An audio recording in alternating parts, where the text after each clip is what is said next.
Led Zeppelin? It's sort of Led Zeppelin. All right, 15 seconds. Cut it off. What did you say? Are you going to open us, Mr. Tony? Yeah. Sounds good. Of course he is, Mr. Tony.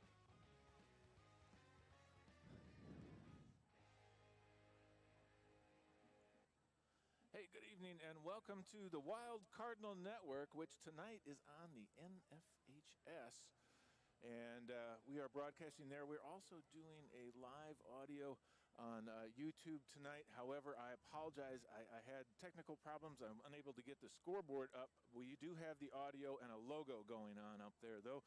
And it looks like we've got audio going over there on the Wild Cardinal Network on the YouTube channel. I will double check that, but it looks like we're all good to go there. We are live on the NFHS. I have double checked that. I am sitting here with Franklin Cash, Mitchell Swanson, and Finn Larsh, the WCN crew, as we have gotten into our trucks and cars and planes and headed up to Pleasant Grove tonight. A good 4.5-hour drive. How'd you guys make it? By bus. By bus. Planes, trains, and automobiles, you know what I'm saying? It was a good trip. It was a good trip. Stopped at Taco Mama on the way here. Had a good trip. All right, well, here we are in the round 2 of the state playoffs here as we headed to Pleasant Grove. As Pleasant Grove created an upset last week, and so since they are the lower seed and they traveled last week, we had to travel up to Pleasant Grove, regardless of the fact that we are the number 1 seed.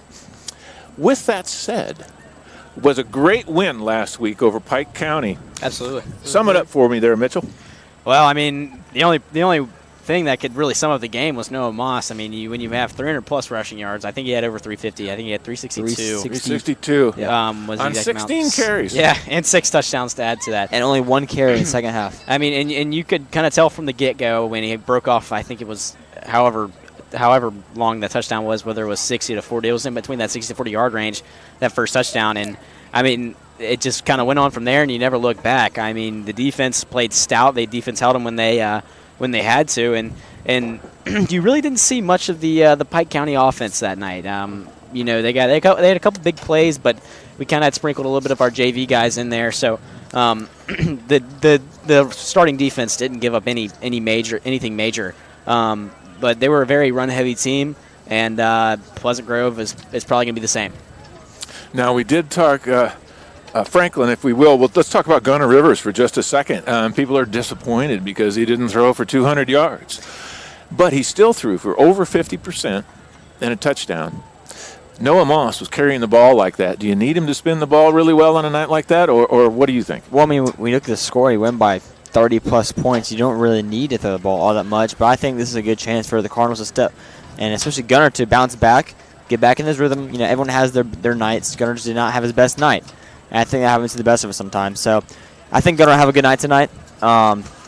But, you know, if Noah Moss is still rolling like he did last week, I expect nothing less than give him the ball and let him have another 200, 300-yard game. Now, Finn, I'm not worried about it, but even Coach Rivers during his interview this week with Maddox, he talked about that Gunnar just didn't put it where he normally would, or just didn't come out of his hands like it normally did in a given week. That happens. Your thoughts on that? I mean, like I said, I'm not worried about it, but... Yeah, I'm not really sure what happened with Gunnar that game, but you're right. He didn't have his best performance. He started out, I think he was like 1 for 6 starting the game, but he did get better as the game went on. And I do think this will be a good comeback game for him. And I feel like this is a team where he would be able to get a lot of deep shots open like we did last year, and I think that he has a chance to shine with the good receivers he's got. All right, well, let's take a look. We do have our sponsors we have to pay attention to a little bit, and we very much thank them. We had 9 sponsors throughout the year, and this, of course, is the Loop Coins pregame show. We had the CMG Engineers, Southern Endodontics, Baranco and Associates, Animal Medical Center for the second year, MH3 for the second year, Underground Pump, Loop Coin, which of course is our pregame show, Pickering Building and Renovation, our postgame show, and Crow Shields and Bailey. So let's get that out of the way and say thank you to our sponsors here as we take a quick break. We'll be right back for Pleasant Grove. This is Tony Madsen for the Wild Cardinal Network. You're watching Cardinal football on the WCN. Are you going to be sitting right there, Mr. Jennings, tonight? Yes, sir. All righty, I'm just scooting on. That was probably the longest introduction to a commercial I've ever done. Sorry about that. Yeah, that was just a weird game for Gunner. He overshot like a lot. Yeah. Yeah, pretty much all of them. Yeah. It wasn't, So- it wasn't a horrible night. I mean, he wasn't No, throwing no. 5 interceptions or anything, but like you said, No. he just wasn't on target. Everything, No. it just seemed off. Man, I had a glass of water, or a thing of water up here. That's right, Mr. Tony. Oh, thank you. Gotcha. There you go. So we do have going live on YouTube at the same time. If you guys want to mention that, I didn't get the scoreboard up like I want to. I don't know what's going on. It's not picking up the camera. Huh. So it's mention just that. So every once in a while we'll want to mention the score to the YouTube channel and just say, hey, to you YouTube channels, it's score and time. Yeah. Quarter, that kind of thing. And we've got 1:40 left. 20 minutes to kick off. Geez, I mean, we still got 20 minutes yet, but it's a pretty small crowd. I imagine there's Yeah, I gonna be know. a lot of people listening and watching tonight. So, all right, let's get Both. the camera people going. I gotta go see if the concession stand will take my credit card because I don't have any cash on me. I have cash if you need me. Just call me. All right. Here, actually, I'll give you some cash. If And you then Aw, just- thank you, Mr. Franklin. No matter If they don't take, card, just no just know. matter how far, don't worry, baby. They should take card, Finn. All right. Everywhere switch to card only now.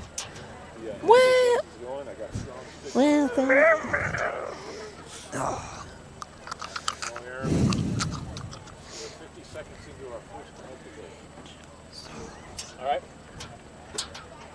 Okay, 20 minutes till kickoff. So let's just kind of get the crowd, cheerleaders, football players. There's literally no one here. Yeah, I know. From both sides. Yeah, I know. No, I'm excited for that band, though. That sounded really good coming in. They better play like Satsuma did 2 years ago. Satsuma was the best band I've heard, hands down. Mm-hmm. Finn, I hear you, Brett. Chill. Okay, we are across the board on the air, YouTube, NFHS. So we're good to go. Cool. All right. 10 seconds. Mitchell, bring us back. Sounds good. 5, 4, 3, 2. And we are back here in Pleasant Grove, Alabama at Spartan Stadium. It's a cool 50-something degrees out here, and we're talking Cardinal football here on the NFHS Network. I'm here with Finn, Franklin, and Mr. Tony, the magician. I'm excited for this game, Mr. Tony. I'm really excited for it. You have Pleasant Grove, who had a sneaky upset against Booker T. Washington. I don't think anybody really expected it. With Booker T having so much firepower and so much talent, you have a 4-star safety, 4-star receiver, and I mean pretty much all Booker T. Washington had to do in that game was throw it up to that 4-star receiver. That guy is big and lengthy, but Booker T, for some reason, their coaching wasn't jiving with that. So I think that ultimately led to Pleasant Grove getting here today and us having to travel up to Birmingham. It would have been nice to have a home game, but I think I'm glad we're here in Pleasant Grove, and I hope this is a kind of a test a little bit for us, and I hope it kind of keeps us on our toes a little bit. Our second time here, we were here almost a year ago to the day, actually, for the second round. Second round. Second round as playoffs. well. Here last year, we came out with a big win. We were underdogs in that game. This game, we are the favorite. I've seen anywhere from 14 to 21 points favored. Yeah, that makes sense. It's interesting enough that, last year we played Hanley first round. Now Hanley, the biggest game of the week for 4A, playing off against Jackson tonight at Hanley. Definitely the biggest game of the week. And that will also determine if we make it that far to whether we play home or away for the semifinals. Jackson wins, we'll play at home. Hanley wins, we'll play at Hanley. Yeah, we'll try to keep you abreast of the scores. Hopefully it's a little bit easier since there are fewer and fewer games each week. But that, of course, is the big game that everybody's looking at in 4A tonight. There are others. Mobile Christian has a big game tonight. W.S. Neal hosts tonight. So it's a big night. All 4 teams from 4A Region 1 advanced in round 1. So they're all playing tonight, including St. Michael. But, of course, the big one is Jackson and Hanley. Whoever comes out on that, will eventually play St. Michael is our assumption, should we get through here. And then there's the possibility the next round we play. Who is it possibly the next round? Let me see here. I believe next round would either be Mobile Christian or Bullitt County. Bullitt County. Yeah, now Mobile Christian, they're a number 4 seed. They did take on and they beat the number 1 seed in their spot. Good for them. Yeah. And absolutely, they're a tough team. Yeah, absolutely. they are. They were a great team to watch, and they put up a good game against St. Michael. However, let's play the facts out there. There has never been a number 4 seed win the state championship.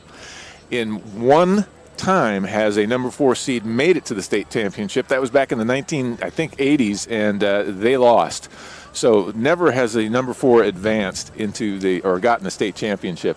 Only one into the final game. So Now, they got a tough road. Mr. Charney, should we win tonight, will both of those games be home, whether it be Bullitt County or Mobile Christian? Yes.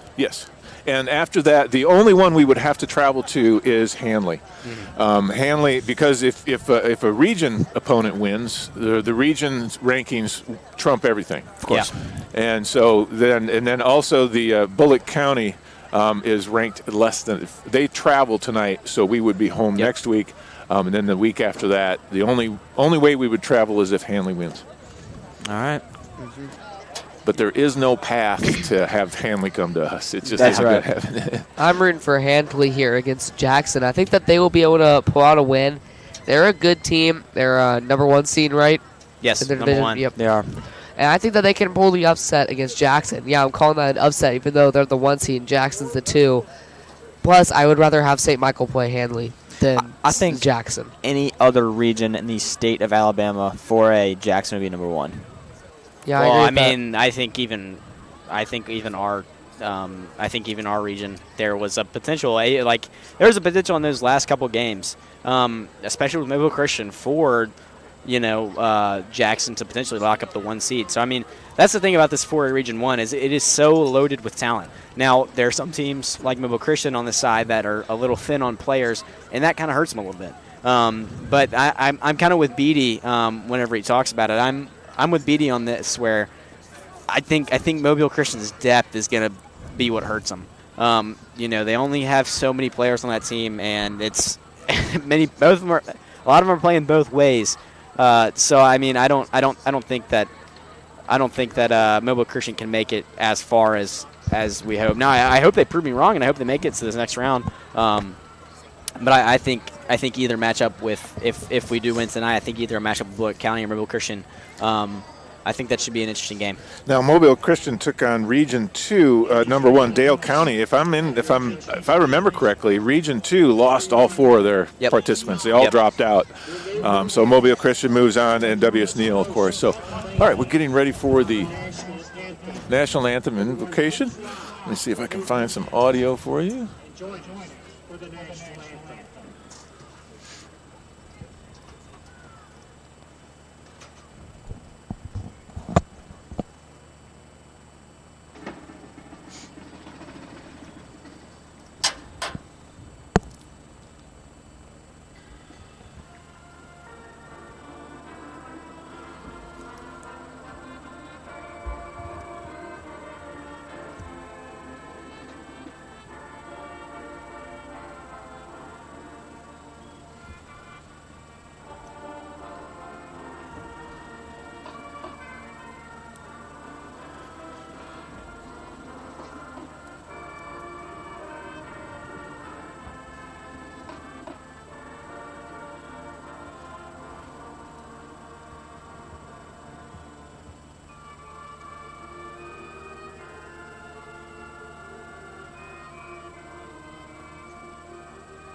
That didn't sound good.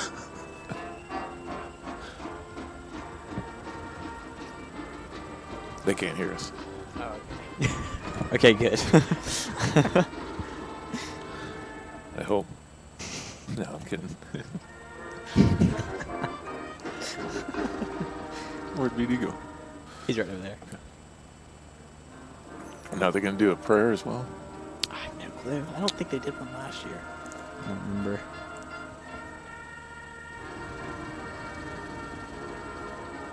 No wind at all. No. I mean, you could tell when George was kicking that it was, and that ball went nowhere. Right, the national anthem by the Pleasant Grove Marching Band. And again, we are on the NFH Network.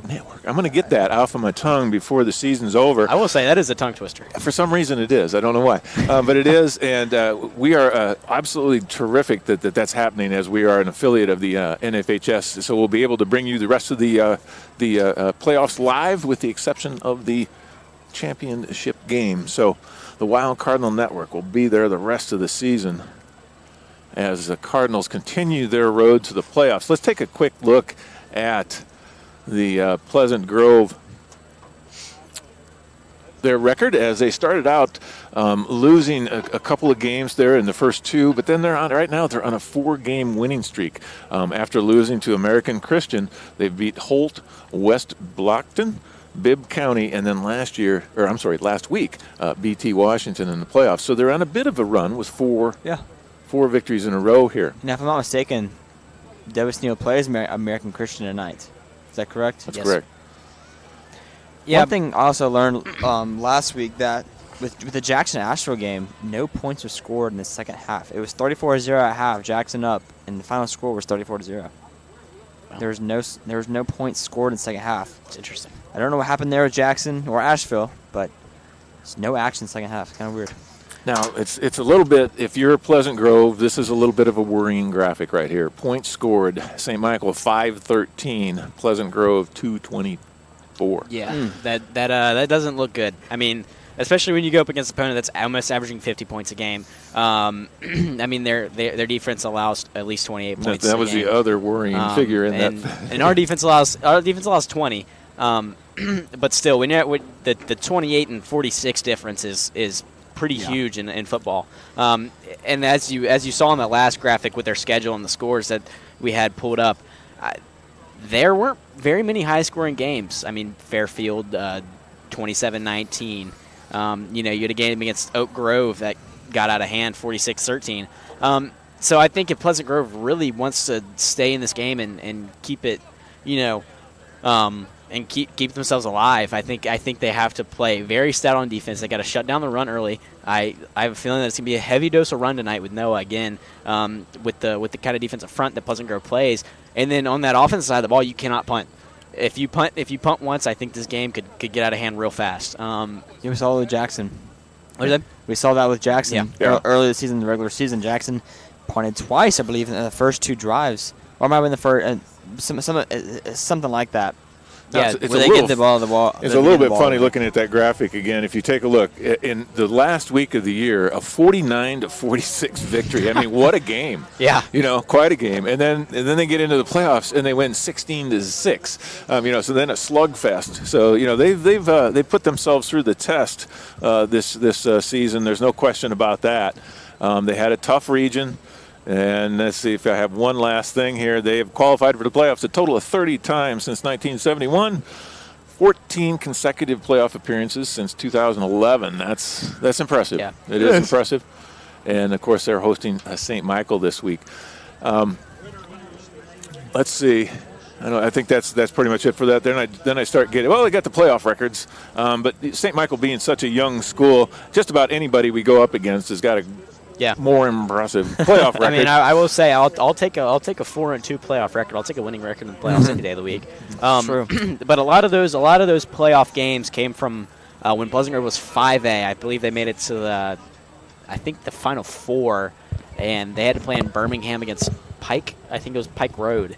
And that Pike Road team was stacked. They had Quinshaw Judkins, Ole Miss commit on there, and really? I think it just got out of hand quick with Pike Road. I mean, if you looked at Quinshaw Judkins' high school tape, you'd see that man as a monster. It's now a running back for the Browns. Cleveland Browns, yeah. Played at transferred to Ohio State and balled out there. And I mean, that's all he does. That's all he's done is ball out.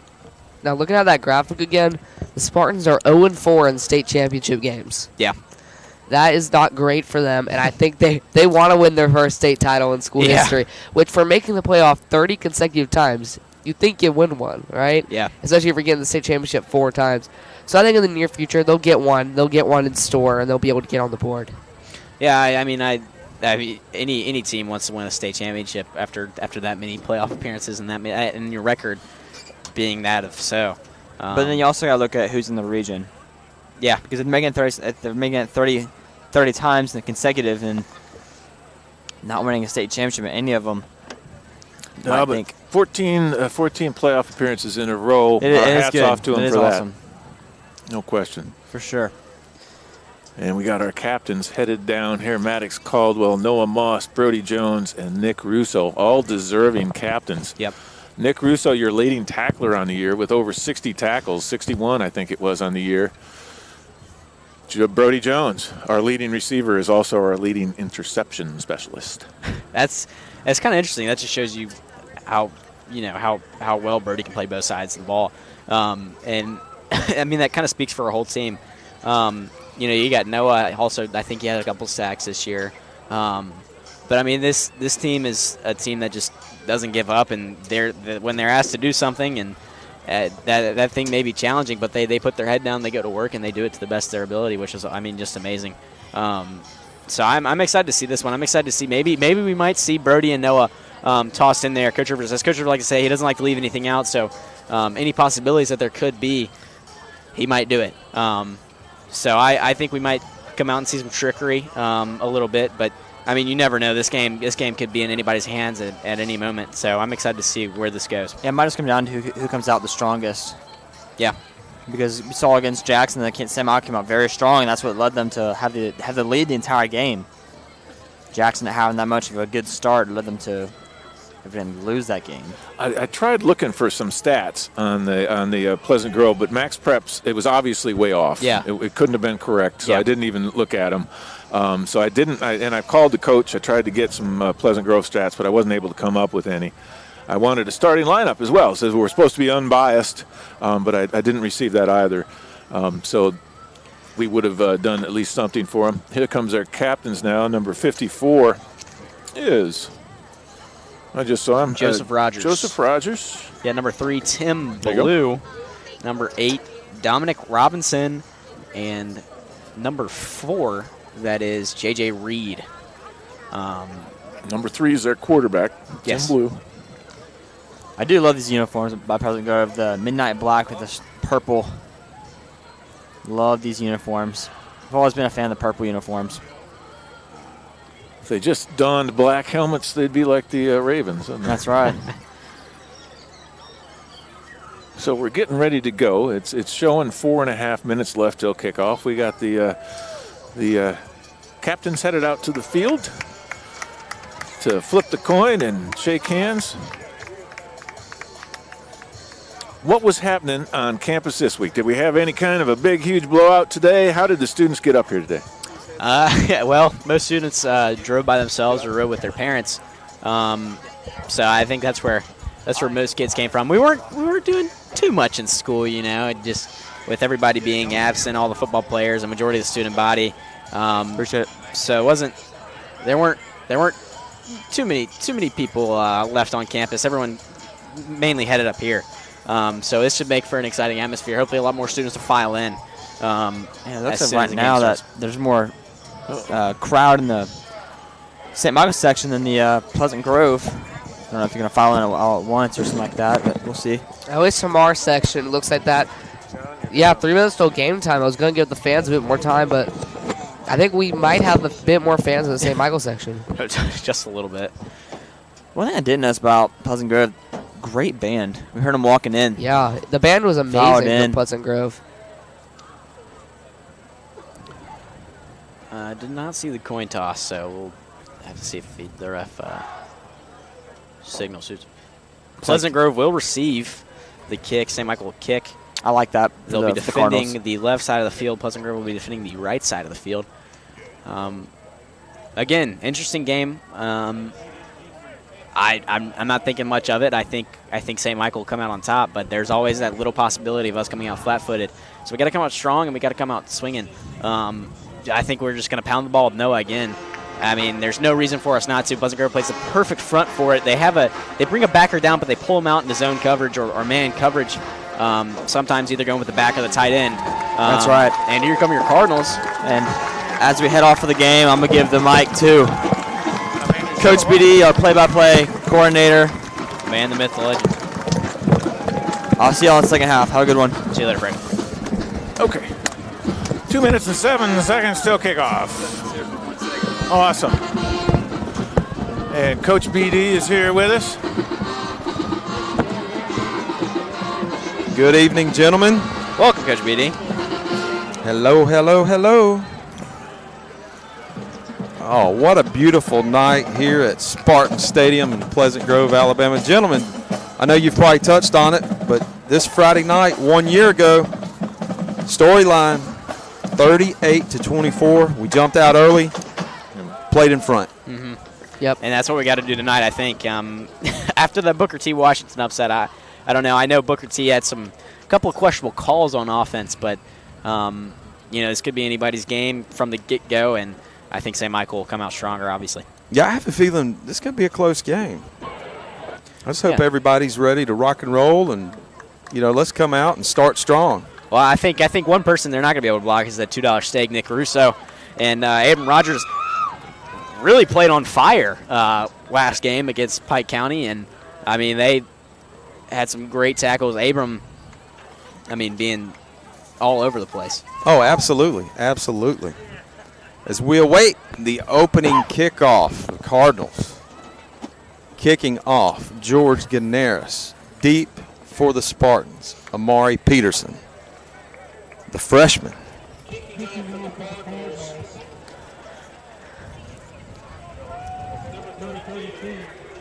Now, I know against other teams we've done the surprise onside kick formation, and I also think that if the game gets close today, we might be willing to try that, but not for the opening kick.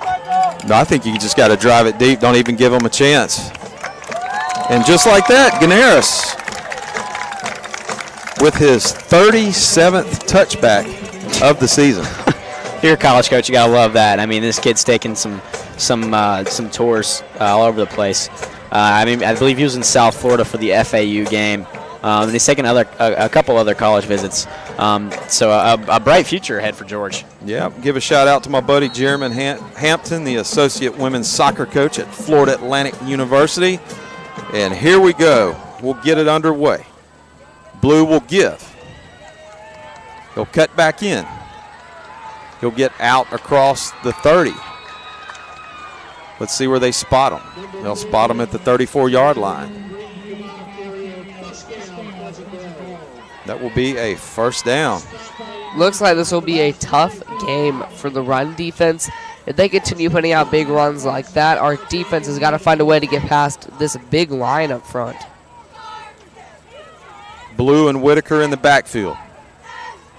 They'll send two receivers bottom, one to the top. Blue will shift Whitaker to his right. They'll bring Tuggle in motion. Line him up in the slot. They're going to give to Whitaker. He's off left tackle. He's got some running room. He's around the edge. But oh, my goodness. Oh, talk about the $2 steak, Nick Russo. A hammer shot. I see a hold there, Coach. Referee signaling for a hold, and this one may be coming back. Lots of yellow markers on the field right there. Yeah, look, was there a hold on that left side? I believe so. Let's check it Take out a look here. on the Tony Madsen's replay. Yeah, right there, look. Yep. If they call that one, they'll back it up. Very late flag, though, if that was what they were calling from the back judge. They'll do it again. They'll spot it at the Spartan 31 here on this cool, chilly Friday night, second round action. Spartan Stadium, your St. Michael Cardinals. They'll fake the give. They'll throw, and it looked like Jack Kurth, the sophomore, was able to get a finger on it. The intended receiver, Tuggle, just over his head. It'll fall incomplete. It'll bring up second down and 13, 11:30 to go here in the first quarter, opening drive for the Spartans. Jack Kurth a little slow out of that one with the realization that ball was right there. Almost could have been a pick, I think. But nonetheless, glad to have an incomplete pass right there. Yep. Guys, I love the uniforms the Spartans are in. The only thing I do not like are the gold trim numbers that you cannot read. No. They'll go blue. Blue will give to Tuggle. There's nowhere to go. He'll be smothered by a Vatican of Cardinals, and it will bring up third down and long on this opening drive. There's big old Keller McKinney right there in the middle of that mix. Get you some, Keller. Get you some. There was another gentleman in there, too, caught up in the wash. Mr. Petrie, who has come on fire the last few weeks. Disruptive force in the backfield. They'll stack a group of Spartans off the right tackle. Pistol formation for Blue. The senior, he'll look to the sideline. He's got the junior Whitaker in the backfield. He'll shift them to the left. Now he'll shift to the right. I think they might run a little combo right over here on this right side. Johnson in motion. Blue's going to drop. He's got a receiver downfield. He's throwing deep. Picked off. And it's picked off by Brody Jones. He's at the 40, 45, 50. And there he is with the interception. Mr. Jones. I was about to say, Coach, right before that last game, everyone knows Brody Jones is playing both lanes of the ball tonight, and right after, interception by Brody, our leading interception. What a great pickup. Finn, excellent job. Cardinals, with 10:29 to go. Their initial drive, they'll spot it at the 50-yard line. Moss to the left. Smith to the right, little orbit motion with Jones. They're fake. They'll give to Moss. He'll plant. He's out across the 50. They'll spot him at the 47-yard line. He'll pick up 3 on the play, where it will bring up 2nd down and 7 for the Cardinals. A little fun stat for you. Noah Moss is 100, and after that pickup, 53 yards away from 2,000 yards on the season. Wow. That's good. Now, did he hit 2,000 last year, or was that total yards? I can't remember off the top of my head. He missed quite a few games last year. So yeah, what, sure the first one or two, I believe? First 3, maybe. First 3 games he missed. Rivers, he'll motion Jones to the right. High snap. He'll bobble the snap. He'll just eat it. That will take him all the way back to the 46, 47-yard line. They'll lose a few, where it will bring up 3rd down and long. Missed snaps can be some of the worst things they can have to offense, because they absolutely kill the momentum, and you can't really do much with the play after you recover the ball. Normally, the quarterback just has to dive on it. But it really kills momentum and lowers the morale of the center, who really has the most important job on that offense. Could be a little bit wet ball as it's chilly, the temperature's dropping, and the dew's coming in. Rivers is going to drop. He's looking. He's forced out. He's rolling to his right. He'll just throw it away. And that will bring up 4th down and 13 for the Cardinals. That was a heavy blitz by Pleasant Grove. And I like that look. You know, if you want to really have problems with Gunner, you got to pressure him. Because really, Gunner has a hard time seeing his receivers after they get open when he gets pressured. They'll bring Ganaris out to punt. This is only his 8th attempt all year, averaging 50.3 yards a kick. And gentlemen, as we're watching in warm-ups, he was booming them. He was.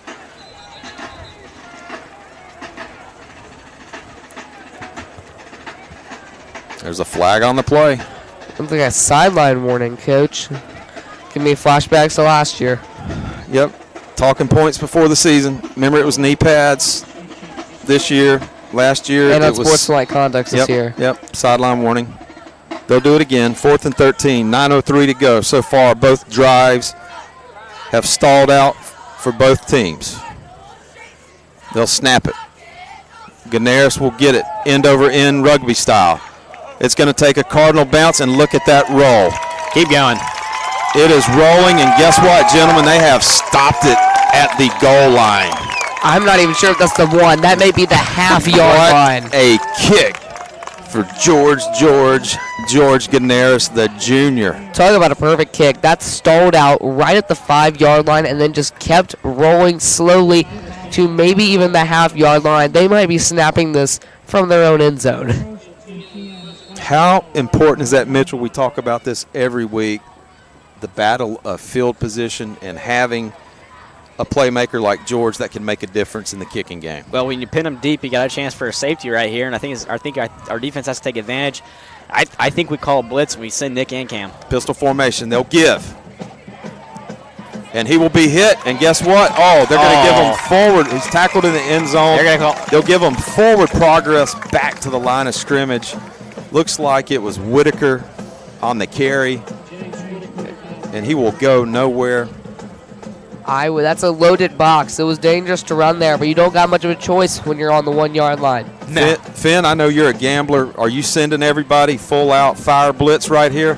I would too. I would send even the safeties in for a blitz. That's what I love about you. You're going to roll the dice and come up with a big play. I think you have to. They'll shift 2 men in motion. They'll go heavy side. But they'll blow it dead before the play gets off. Half the distance to the goal. Penalty. I wonder if that matters much when they Tony? And they might move 3 inches. Tony with a drive-by. What are we going, 6 inches, 3? Man, you saw in the replay there, that really did look like a safety. I think they got him before he got to the end. Gentlemen, no comment from me. We'll do it again. It's 2nd down and 11. 7:59 to go in the first. They'll give to Whitaker. He'll bounce it. Right guard, right tackle. They'll give him forward progress to the 4 yard line. He'll pick up 2.5, maybe 3, where it will be 3rd down and long. This will be big here, this 3rd down, because Cardinals will get incredible field position if they force a punt from this far deep, and it might even go out for the block for the possible safety or touchdown fumble recovery. I think what they got to do here is play smart. I think they play a little bit of zone coverage, but they got to send somebody too, just to keep that pressure up, because I think you got to watch for that sneaky pass up at the top of your screen over there. Blue will bring a man in motion. The senior signal caller directing traffic. He's going to roll to his left. He's looking for a receiver. He's got him open. But he will be hit immediately by Braden Smith. The senior will make the tackle, and it will be short of a 1st down. We'll see if they leave their offense on, going for it here deep. It looks Oh, wow. Some of the refs are signaling 4th, others are signaling 1st. They're going to move it and give him the 1st down, like he appeared to be a little short. Good tackle right there by Braden Smith. Tackled at around the 10 yard line. I think he was just a that's little bit close. Blue and Whitaker. They got 1 receiver to the top of the screen. They'll hand to Whitaker. Nothing there. He'll cut back inside. He'll lunge forward. He'll get out across. Ball was out. They'll call him down at the 16-yard line. Looking at how the running back runs, the ball is kept kind of loose in his hands. We might have a possible fumble recovery on this drive. Finn, that's putting it polite. I would say like a loaf of bread. Yeah, he tried to reach for that ball. I think he still got it while he was down.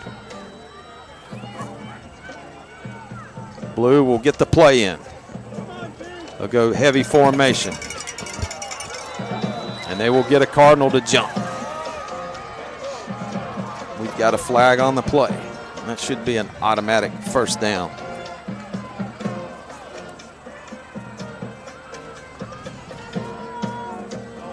I did a little extra work, guys. If you want to take a look at your spotting board for the defense, I did put their tackles in there for you for the year. Thank you there, Mr. Tony. Wow. 61 from Nick Russo. 1st and 10, 5:47 to go. All square at 0 here at Spartan Stadium. They'll give to Whitaker straight up the middle. He'll get out to the 19-yard line. He'll pick up a couple. That'll bring up 2nd down and long. And I think the 4th quarter is just, the 1st quarter is just flying by. Already only 5:30 left in the game, or the 1st quarter. Yep, keeping the ball on the ground, away from St. Michael, running clock. Appear to be in no hurry. Yeah, they're looking to bleed all the clock they can. And with the Cardinals, that's probably a good thing. Gives us less time to score. 5:10 in the first. Play clock under 20 seconds. Blue takes it. He'll throw it. It's caught. Or Jones will make the tackle.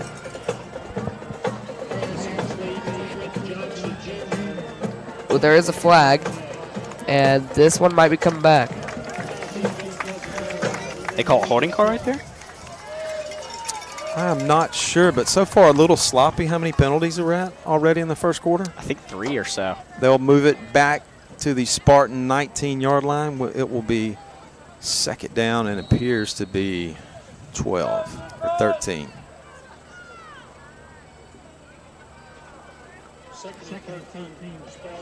There it is, officially from the PA announcer. 2nd and 13. See what Pleasant Grove decides to do here. Now, I like that from RJ, but, I mean, I think he was just a little bit too far off the ball and a little too late to try and jump it. I think he should have just wrapped up and hit the guy. Yep. They'll give to the tailback straight up the middle, but guess who's there? Hey, Manning Petrie. I can see that tackle. They were looking for the strip right there. They were trying to get that ball loose. They know the running back's problem. Yeah, Noah Moss is in there just ripping at that ball.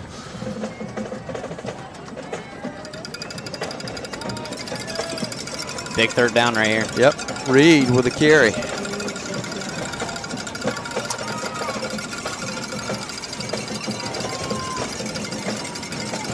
Pivotal 3rd down for the Cardinals. They'll give to Reed. He'll get out, and he will, let's see where they mark him. I think they're going to give it to him. Sideline official signaling 4th down. They'll give to Reed, the senior, checking in at 5'8", the speedster. It'll bring up 4th down and 1. No punting unit out there. Offense on the field. Let's see what they do. I would keep the offense on the field here, too.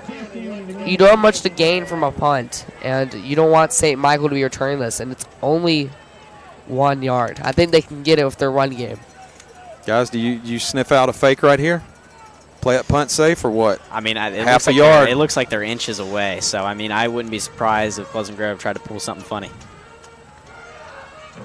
Oh, yeah, they pulled something funny, all right. Quick little punt that will hit and take a Spartan roll. And it will be downed at the Cardinal 45, where St. Michael will come out on their 2nd possession of the night. Looking to get on the board first. The defense held, looks like so far, a heavy dose of Whitaker and Reed. We looked at their last 2 games of the year, BD, as Pleasant Grove, and they won the last one 49-46 of the season, and then last week 16-6. So they can play a slugfest, or they can fling it out with you. 1st and 10 for the Cardinals. Moss and Rivers. Rivers fakes the give to Moss. He pumps. He'll throw to Smith over the middle. The senior will make the reception. He'll pick up 13 on the play, and he will have a Cardinal 1st down. Great throw by Gunner. He got that one off in pressure, and a great snag by Braden Smith. That one had some heat on it.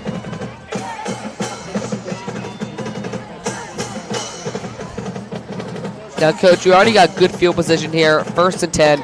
I say you give Moss a shot. We have not seen much from him today. How many carries? 1? Maybe 2? One. They'll show pressure. They'll give to Moss. Moss with a little razzle-dazzle. He tosses it to Walton. Walton's got some running room. Looks like they're going to call it back. There's a block in the back right there. Somebody just laid out. I do like the reverse, though. The play that I think can even be more effective is if you run a fake reverse after running the reverse a couple times. Gets the defense to bite pretty easily, and Moss going around the outside is hard to defend. Yep.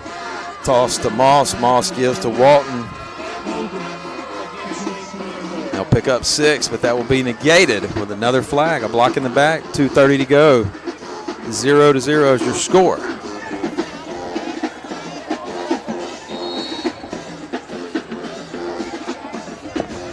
That should be first down and about 16 or 17. 18, they'll mark it officially. 1st and 18. Walton in motion. Fake to give to Moss. He's looking down the field. Rivers is going to air it deep for Tomlinson. He's got Tomlinson. Guess what? Gunnar Rivers to Tucker Tomlinson. 55-yard touchdown strike. And just like that, the Cardinals are on the board 6-0. 2:06 to go in the 1st. And that was what Gunnar struggled with last week, and it's great to see him connect on his first deep pass of the game. Great throw, great catch by Tomlinson. He's able to outrun his man. And if we see more from that today, I am confident the Cardinals will get a win out of Birmingham. Good pocket mobility right there by Gunnar, and a good job by Tucker, just using his straight line speed to, I mean, really just blow by that guy. Yep, that is Rivers' 43rd touchdown pass of the year and Tomlinson's 9th touchdown reception. PAT pending, the senior from Chile. The kick is up, and it is good. St. Michael is on top, 7-0. You're watching Cardinal football on the WCN and the NFHS network. Yeah, that doesn't slide off the tongue. No. Can I just say WCN? Yeah. I didn't know if like we had to or. As far as I know, nobody from the NFHS is listening to this. So Okay, good. Good. Yeah, we'll just sprinkle it about, but we'll sign off as normal. Okay, perfect. That was a good throw. Beautiful throw. Yeah, He kind of bobbled the catch a little bit. I know. That kind of worried me a minute. I mean, Gunner has overthrown quite a few passes these past couple games, so it had me a little worried. Yeah, that's what I was Hey, thinking. we're back. Too. I apologize. We had a little snafu with the ad right there. Branco and Associates stopped in the middle. Pardon. But thank you to Branco and Associates, one of our 9 sponsors from this year. Thank you, Johnny. Speaking of Johnny, is he here in the crowd? And here we go as we await the kick from Ganaris. Line drive. This one a little wobbly line drive. They're going to call an offsides. Yeah, Flag on the play. Did we have somebody across the line too early? Just like at Jackson. I guess so.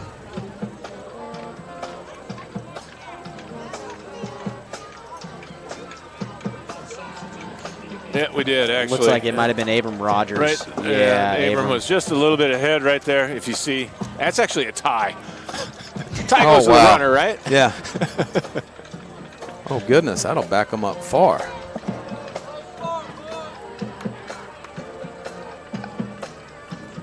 I'd try for a little like pooch kick here. Try to get it to hit at around the 45-yard line where no defenders are. Yep, you've got that gap in no man's land as well. Let's see what they dial up for the junior here, Ganaris. He said, that's fine. Back me up 5. I'll just drive it. It'll be fielded at the 2. A little bit of running room. But tackled. Is that Camarje? By Camarje Can't Lavoie violently at the 26-yard line. That was Marje.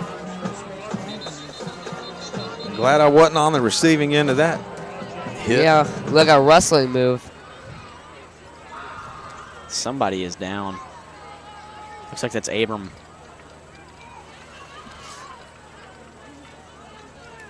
Hopefully everything's all right with him. Hopefully, Abram. He's been playing well on defense for us. There's no doubt about that. Yeah, playing with a broken hand and you're playing with a club. Yeah, I mean, You know, only so much you can do, and you can't use your fingers. 11 tackles for loss on the year. Nice job by Abram. the junior turning it on towards the end of the season. It's got to be difficult to play with a club. You can't like grip a football.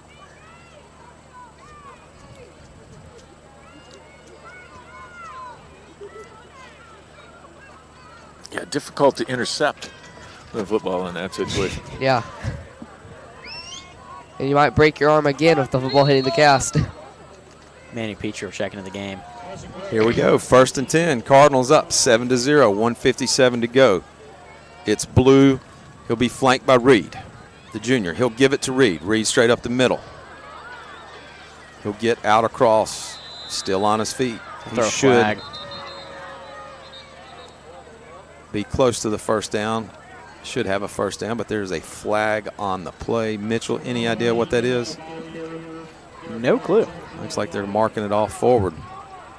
It looked like it was kind of all on that big scuffle, and it looks like it will be on St. Michael. A 5-yard penalty. What was the call? Looks like an accidental face mask. Oh. Incidental face mask. They'll move it up 5. It'll be 1st and 10. Spartans at their own 43-yard line. Blue will bring Johnson in motion. He's going to give to Reed. Nick Russo trying to rip that ball out. Yeah, their run game is strong, but Nick Russo is stronger. Great stop by Nick right before the 50. He'll pick up 5 on the play so far. We've seen heavy run, little play action. That will bring up 2nd down and 5. First quarter, 1:06 to go here from Spartan Stadium in Pleasant Grove, Alabama. They'll give to Reed. Reed's going to bounce it out. And Bryce Marson going low right there. Over. Good to see him back. They'll mark him at the 49. There's the rock and roll Dr. Jr. there. They'll pick up a couple. That should bring up 3rd down and short This for the team Spartans. has a very good run offense. And I think as a team, we struggle against heavy run teams. But I like what we're seeing tonight. There might have been a few big runs, but we're largely holding them in to a few short runs every drive. Crucial 3rd down right here. Pistol formation, Blue. And Reed, they'll go 3. They'll give it straight to Reed. Reed will be hit, but he will get some help from his lineman, and they will push him across the 1st down marker to the 45-yard line of the Cardinals. They will have a 1st down. The push is the big part of this run offense. The running back might get 3 yards with a push, can get him even up to 15 after that. We've seen a lot from this big offensive line. Yeah, they got some good size on the SO line. And that should do it here. 1st quarter action. St. Michael Cardinals are on top. 7-0 as the Spartans drive. You are watching Cardinal football on the WCN. All right. What is going on here?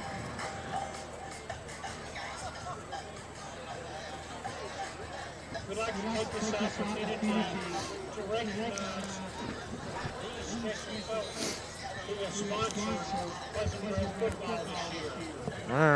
State Representative Patrick Sellers, King Boys Towing, non-playing coaches, We got to get the offense going. Our defense got to stop the freaking run, man. That's heavy run straight up the middle. I imagine that's what we'll see with a little play action. 10 seconds.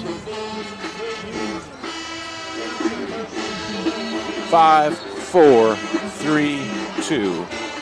Welcome back to the WCN. You are hearing those delightful sounds of the Pleasant Grove marching band as we are about to start the 2nd quarter as the Spartans drive.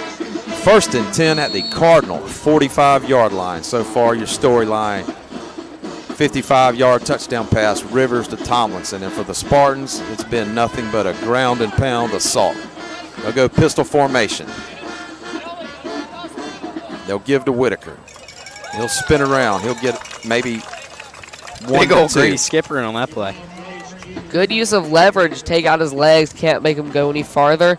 Only a 1-yard gain to stop this run offense. Yep, excuse me, that is Jamal Grace, the fullback, 5'10", 230.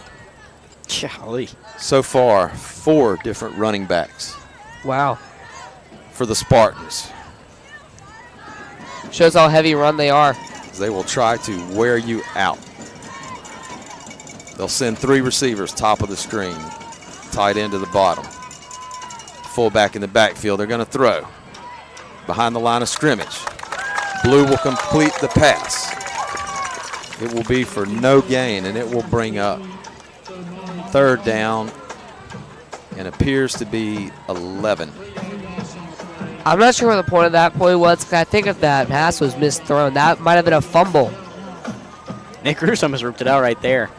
Yep, you guys were talking earlier. We seem to be going for the strip. Well, on, I mean, on they're, every play. Yeah. they're not holding that ball too well, No. so. That's something we've also done pretty well this season. We've forced a lot of fumbles. Pistol formation. It's Blue and Grace again. Blue will check the sideline. He'll get the play. He's got 2 receivers, bottom of the screen, 2 to the top. A little bit of confusion there, and they will be forced to burn a timeout. Oh.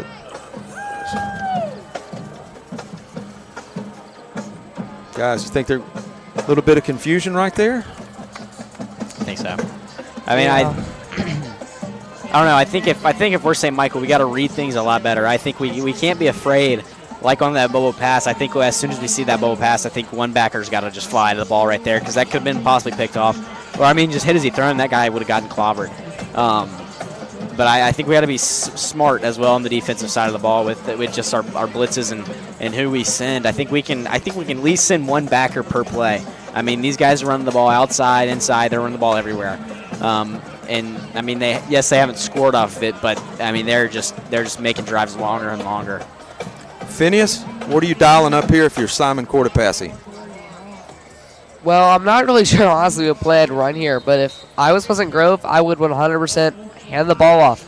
Even though it is 3rd and 11, they've shown that they can get close gains, and they're in 4-down territory. So just give a quick handoff and let your lineman push you. I think they ground and pound Mr. J.J. Reed right here.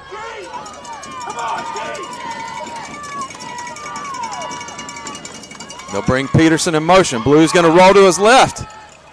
Oh, under duress by Noah Moss. He throws it away through a group of Cardinal defenders, and that will bring up 4th down and 11. Cam Kerbal tried to get up for that one. See here, just couldn't get it. Yep, 4-down territory. They're going to send out the punt squad. Oh, I would still go for it here. Looks There's like not really a point giving the Cardinals it back. that's a great point. Johnson, the receiver, will handle the punting duties. It's a little hard to read the jerseys with a black number, but it's trimmed in gold. They'll bring a man in motion. He's going to run it. And he will have the 1st down. Oh, he stepped out right before. Oh, he stepped out short. Oh, goodness Ooh, gracious. that's rough. Wow. Oh, that is a rough spot. This could be a measurement. They're going to say he got right to the Pleasant 35? Grove says they got it. I think he has it. It looked to me like he got it. It looks like he's crossing right over at the 35 right there before he not gets sure what they're 34 gonna do. when he gets out of bounds. Are they going to have to bring out the chains? Let's see if I can get a different angle. From my angle, it looks like he extended the ball past the line. But I think it was a bad spot, too. Yep, they'll give him the 1st down. Yeah, he definitely got that. They sent Johnson in motion to the boundary, and then he just ran keeper all day. And I can't remember, was he the guy that punted There he first is for right him? here. I don't think so. Yeah, he's at the 34 when he crosses right there. So Huge play and turn of momentum for the Spartans as they were held and apparently pick up the 1st down. They're going to go measure it, actually. gosh, when it's on the line like that, it wouldn't seem necessary. But I think he was well over. I think he got to so, the too. 34-yard line, and they just gave him a really bad Oh, spot. he's short. He's short. he's short. He's short. Wow. No, he's not. He's short by an inch.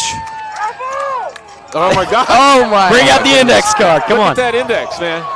He's short. Oh, my goodness. They're going to Maybe. bring out the index card There's right no here. way. They have to. Oh, they get the first down.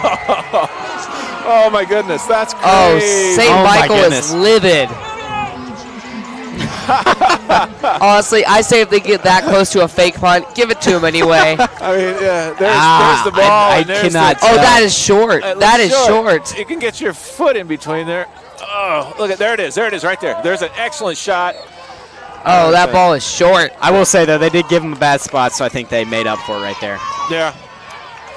Run heavy. They give to Grace, the junior, fullback. Yeah, you're right about that. That could have been a really poor spot. Back to the line of scrimmage. It looked originally like that was a poor spot on the play. I thought he got it because it looked like he extended the ball across. Yeah. Either way, I think that's a make-up call. Might as well give it to him. If you can successfully run a fake punt, give him the first down. Yeah. I think it was a make-up call as well. The spot, as you looked at the replay, he was crossing like the 35 over to the 34 as he went out of bounds, and they put him right at the 35. Now, that might be the first time I've ever seen an official have to get down Yeah. on all fours, quadruped position, and eyeball. They'll fake the give. They'll throw the intercepted by Brody Jones, his second pick of the night. He's got a little bit of running room. He's at the 50. He's cutting back left and right. Oh, looked like a face mask at the end of the play, but guess what? Brody Jones with his second interception of the night. Blue throwing the pass, and he stepped right in front of that, and, man, they flipped the script just like that. They'll start 1st and 10 at the Spartans' 41-yard Wow, line. that is an amazing Talk about high interception. pointing the ball. Wow. Basically did a 360 in midair.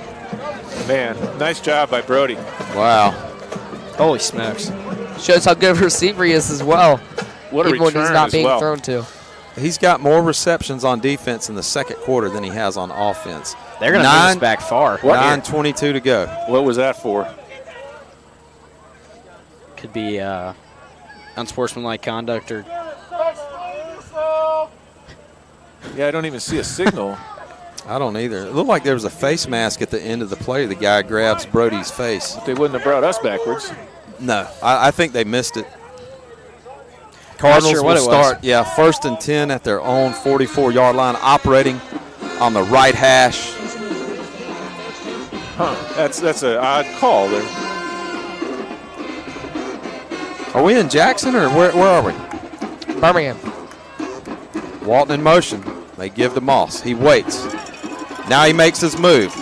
He's out across the 50 to the 48-yard line where he will pick up 9 yards. Great run right there. Excuse me. 8, second and short. I would 100% keep doing that, Moss. Moss has played amazing these past couple games. Give him some more reps. Give him a chance to get the outside because I bet you he will score tonight. They'll shift Mitchell to the left to Skipper. They'll bring Jones in motion. He'll park underneath. They'll give to Moss again. He's running off left tackle. He's got some room. He's out across the 40. Does a little spin move on the dance floor all around down to the 35-yard line. He will have a Cardinal first down. He'll pick up 13 on the carry. What I Beautiful just run say, design right there. if he gets the outside, he is gone. Keep giving it to Noah Moss. Let him shine. Mitchell, conceptually, are we running zone scheme, man? Tell us a little bit what's going on out there on that offensive line. I mean, I think they're doubling a little bit, but I think it's also man. I think right there, whenever you see that outside draw or outside run, it's always man. You never double unless you're on the opposite side. Quick screen to Walton. He's got room. He's at the 30. He's at the 25. He will get out across and have a Cardinal first down. I think they're going to call a chop block on our whole entire offensive line. That should be legal, though.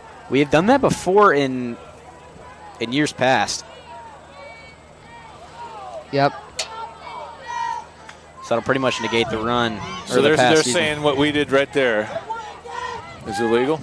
Yes, I believe so. I think they're going to call it a chop block. That's what I would assume. I guess everybody. I mean, that's a little confusing to me. Gate. Wow, that is a far back to march. Wow, that's 1st and 25. Bring it back to the 50. That's a 15-yarder. Yep. I don't think I've ever seen that called. I don't think I've ever seen that called in all of high school sports. Well, we haven't had many 1st and 20s and 1st and 20 plus either. I mean, yep. First down to gain is the 25-yard line of the Spartans. It's 1st and 25. Cardinals going backwards. They'll give to Moss. He'll follow Mitchell. He's got some room, and guess what? He's gone. He's at the 20. He's at the 15, 10. Oh, he's high-stepping in the end zone. He leaps across the goal line. Touchdown Cardinals. Noah Moss, 50-yard touchdown scamper. 13-0, 7:50 to go here in the second quarter. You can't afford to play that high zone. Too many people or too little people left in that box. I mean, watch. Just a good job by the offensive line sealing off that right side and allowing him to cut back up. And it's just see you later from there. Garcia on, PAT pending. Skipper to snap. The junior, Ward to hold.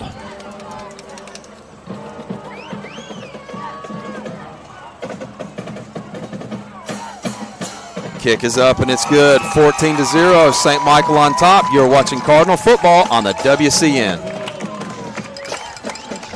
Woo! Pretty please. Thank you, Franklin. I still would have kept at least another person in the box. I don't know what they were doing playing 3. That chop block thing I'm still confused about. I thought you could do that as long as you didn't engage somebody, then dive for the knee. I thought as well. I don't know.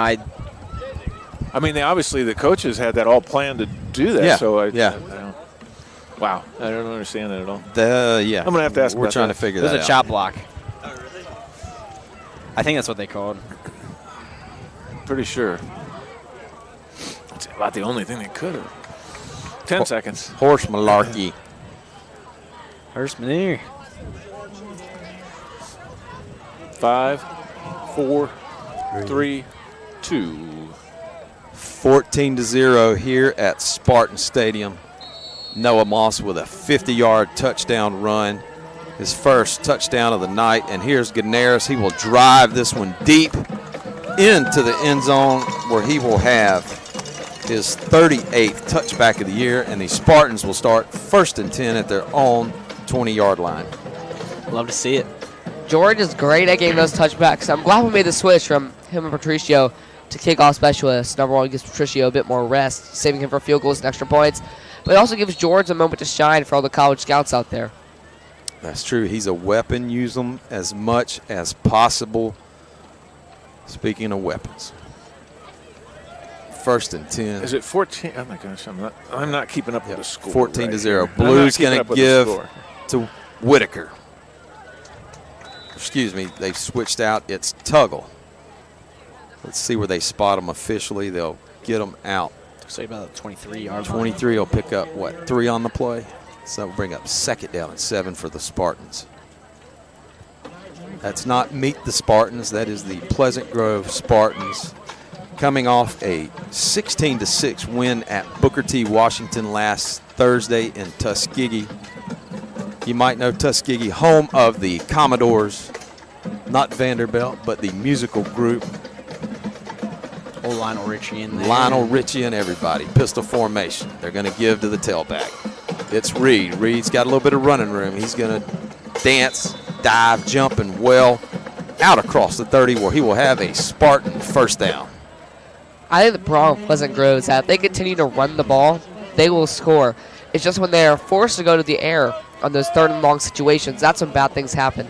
Incomplete passes, interceptions, that type of stuff. But their run game is very strong. And if they just don't get stopped, they will keep on marching down the field. Yeah, we got to force them to pass. And, I mean, their pass has definitely been their biggest weakness, as you said, Finn. But, I mean, on our defense, we got to start sending some stunts and some backers to blitz. They'll give to Reed again. He's out across. He'll break through some tackles. He's across the 40 to the 43. They're going to mark him down, though. The Cardinals strip the ball. That's the 2nd down and a fumble in this game so far. He'll pick up 14 on the play. 1st down, Spartans. Guys, it's Not sure what that could be without seeing a replay on that. But it definitely looked like it was a bit of a fumble. there you go. You hear the St. Michael band cranking up. 6:10 to go here in the 2nd quarter from Pleasant Grove. They're going to give to Reed again. He's straight up the middle. He'll get out close to the 1st down marker. Now, Coach, we haven't talked much about the St. Michael Band. They made the trip all the way up from Fairhope, and they're playing tonight for the first away game so far. Oh, it was always a delight to hear this Cardinal band play. Interesting on the spot. Right in front of us, 1st and 10. Blue and Reed.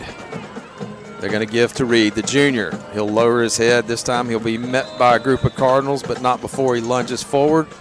And he'll pick up 3 on the play. I mean, Reed is just running down our throats right now.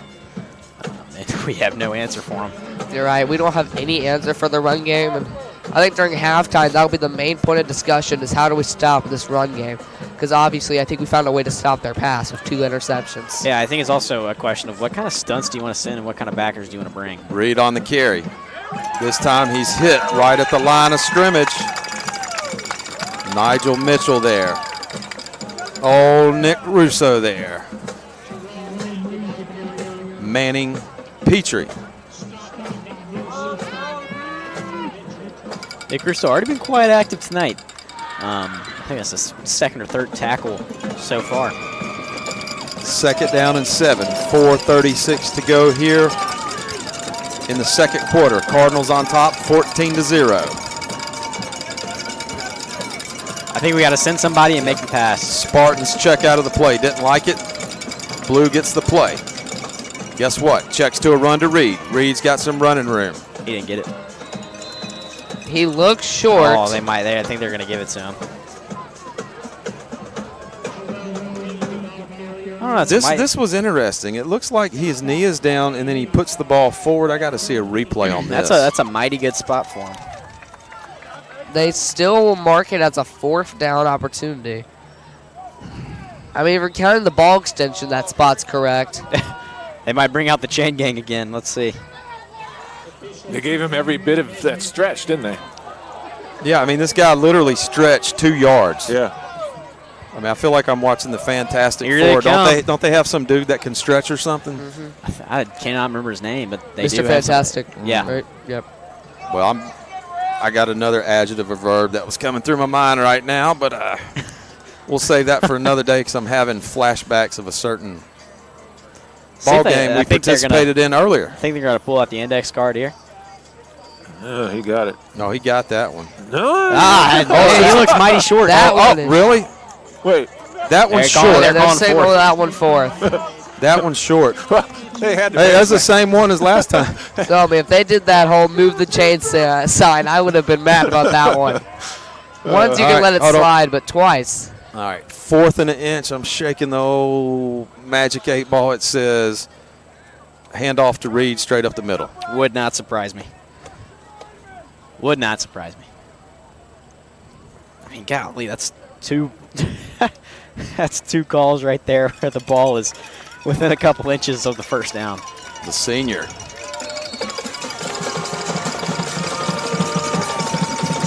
They'll go heavy formation, and they give to Reed. He didn't get it. Nope, he didn't get it. He did not get it. Oh, wait, no. Oh, God. That's a mighty Here good comes spot. a hero running in at the last second, right foot spot. Are they going to have to bring out the chains? Oh. I really don't think he gets to the 35-yard line. Will we see a replay of that? Trying to find it. I think I got the. They were shaking the stadium up here pretty good, actually. See if we can find it. Here it is. Not to the 35. I think he.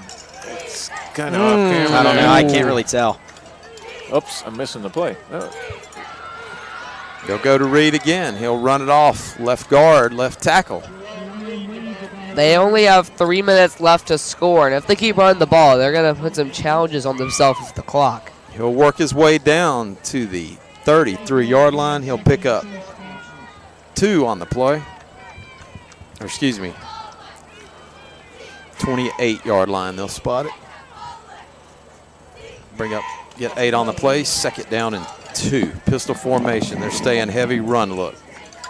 Cardinals creeping towards the line. They're going to give it to Reed. Oh, Petrie. Oh, Petrie had him in the backfield, but not before he is met at the 25-yard line.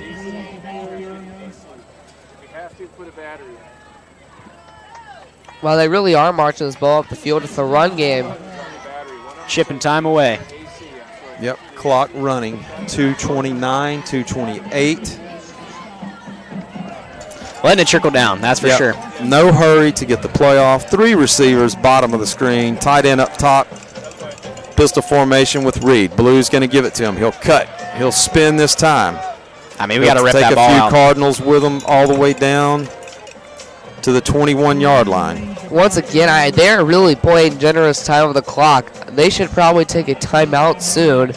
Less than 2 minutes to go now. I think where they're at right now, I think they're going to get this down to the last possible second they can before they ultimately try and score. Yep, I think you're just going to see heavy run. Let's work the clock. Yeah, no sense of urgency in the team at all. When the Yep. play clock roll all the way down. Grinded out, low-scoring type game. It's Blue. He'll give to Reed again. He'll stretch off left tackle. Oh, my He'll goodness. cut back inside, but hey, there's Cam Coble right there. Tarzan comes flying in, making the tackle. They'll pick up 1 on the play. Big hit right there by Cam. That'll bring up 3rd down, and St. Michael will burn a timeout with 1:22 to go here in the second quarter, 14-0. If you're on the sideline, what do you think they're talking about right now? I'd say how to stop the run game is the big part. And maybe drawing up a couple of blitzes to help immobilize this running back. Because he sure can shake a few tackles. You might as well have to send a few people in there to stop him. All right, Mitchell, it's 3rd and 6. Are we 4-down territory right here? You got to be if you're Pleasant Grove. I mean, St. Michael already jumped to a 2-score lead. I think you can't let that lead get any farther up or you're just going to dig a hole for yourself. I think that's what they kind of noticed in the last fake punt that they had, and then ultimately threw that interception. But I think you have to play all 4 downs. I think you can play it safe here, do a little run, and possibly get 3 or 4 yards, even maybe the first down. How important is it here? Cardinals stop them, go in up by 14 at half, and get the opening kickoff in the third quarter. Well, I think if we stop them right here, we still can get the ball with 40 or 30 seconds left on the clock, and I think we can score, hit a couple quick shots, and then possibly take a deep shot. But having the ball going into half 14-0, it just gives you another opportunity, even if we don't score on this final drive. All right, 1:20 to go. Blue's going to drop. He puts it up high. Good job by Mark. Oh, no. That is a controversial PI call. Let's take a look at the replay here. They're going to call pass interference on Lavoie. The ball is short. Gets a hand up. I don't know. I thought that was clean. It hits. See if it hits him in the. It hits Lavoie in the back or the arm, and wow.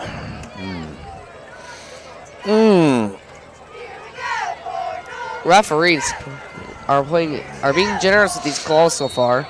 That'll get them down to They'll move it down to where the 11-yard line. First down for the Spartans. 1:16 to go.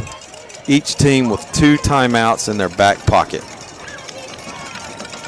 They're going to give to Reed again. He bobbles the ball, and there is Noah Moss there with the body slam. And they'll call it down. At first, no whistle. That's interesting. Timeout on the field. 1:01 to go here before halftime. What was interesting is Noah made the play and nobody blew the whistle dead. No. I don't know. I think he was down when he dropped the ball, but I don't know. There's been a couple calls already tonight where, it was kind of teetering on the edge of a fumble, possibly was a fumble, and the refs either blew the whistle dead as soon as the ball hit the ground, or they waited a minute. So who knows? This will be interesting. You know what they asked the refs? Hey, buddy, can you swallow that whistle? And they did on that play. It appeared to be a turnover for a minute. Oh, great question. Here come the text. Where is this crew from? That is a wonderful question, Marty B. Spectators back home. Probably from Jackson. Spartans, they'll send 2 receivers out wide, bottom of the screen. It's Blue, man in motion. They'll give to Reed. He's straight up the middle. He'll get all the way down to see where they spot him.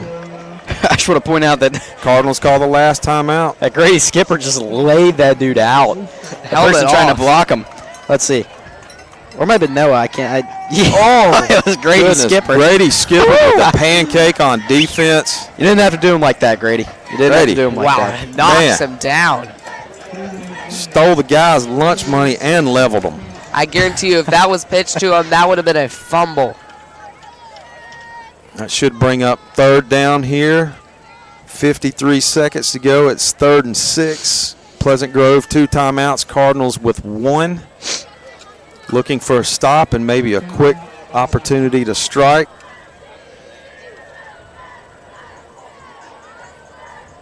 So far, it's been nothing but Reed. I just want to point out that Abram Rogers has his pads and his helmet off. I don't think we'll be seeing him come back to this game. Nope. It's very unfortunate for us, but hopefully with the way this game's going, we can keep it up and win this game, and we'll see Abram back next week for some 3rd-round action. Time will tell. We wish him the best. 53 seconds to go. Spartans knocking on the door. They do get a first down at the 1-yard line, so even if they are a bit short, that's a reset of downs. Fake to give, a little razzle-dazzle. They're going to throw it up in the air. Picked off. Oh, it's picked off. Braden Smith in the end zone. He's got running room. He's at the 30, 35, 40, 50, 40. See you later. 35. It's a Braden Smith, 100-yard touchdown interception. Wow. What a flip. Change of events. The Spartans. I've been knocking on the door and no one answered. To quote Elton John, well, I can tell you this, the senior Braden Smith answered play action rollout. He'll pick it off. I mean, beautiful read right there. Wow, at the goal line, 100-yard return for a touchdown. And just like that, it is 20-0 as we prepare to go to halftime here at Spartan Stadium. Worst possible scenario right there for Pleasant Grove. Yeah, you cannot have that. No, Blue's third interception of the night. I don't think that was Blue. Actually, I think It it was looked one like of our stars. it looked like a trick play, like it was a wide out. That's right. Because I was- razzle dazzle. I think it was at 6. I think it was Quentin Johnson Jr. Yep, 21-0, second quarter. You're watching Cardinal football on the WCN. I'll take that all day It long. was You know? 6 or Gracious. 7. Wow. I thought it was number 7. Razzle dazzle and have your halfback throw an interception. I think it's fine, yeah. Yeah, it looks great, doesn't it? Yeah.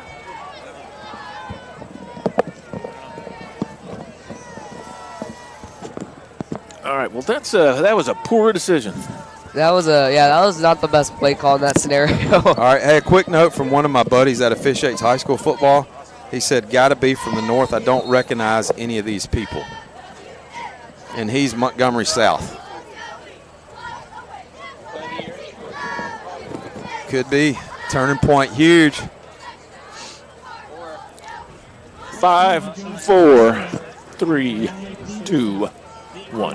What a turn of events here at Spartan Stadium. Long, sustained ground and pound drive by the Spartans. Opt for a little razzle-dazzle, throw an interception, and Braden Smith, the senior, returns it. You heard it correct, 100 yards for the touchdown with a convoy and a Vatican of Cardinal blockers. 21-0 with 35 seconds to go here before half. You caught that on the 1-yard line, BD. That's going to be a 99-yard return. Oh, Tony. 99-yard return officially. Well, according to me so far. According to Tony. And he's usually right. I'm always wrong, and I will be. Spartans will return the kick. They'll get it out to the 35-yard line with 26 seconds to go. Well, here, go ahead. Let's take a look at this replay right here. And you can see he catches it and lands on a 1. So I think officially it's going to be a 99-yard return right there. So he lands. He's on the 1-yard line. There we go. 99-yard touchdown return. Not bad. Not bad at all. 1 yard short of 100. Hey, 199.6. As long as it 99.6 puts yards. points on the board.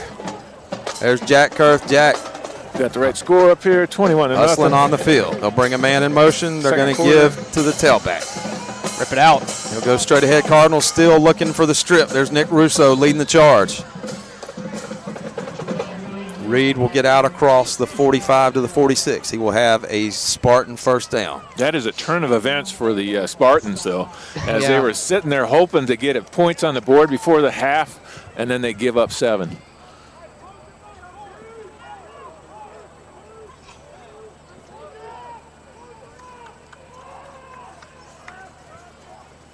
They'll give to Reed. Reed will jump cut, hustle out. Nothing there, and that will do it. Your storyline so far, it's 21-0. Cardinals on top. You're watching Cardinal football on the WCN. All right, there you go. Thank you, fellas. You're welcome. Thank you.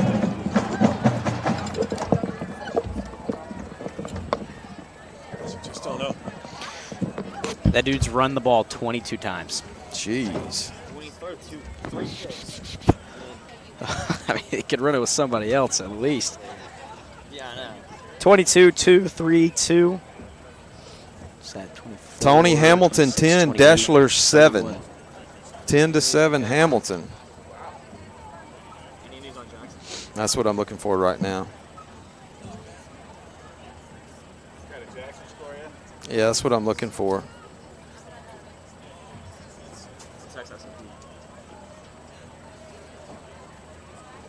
Nope. He's doing an interview down in the field.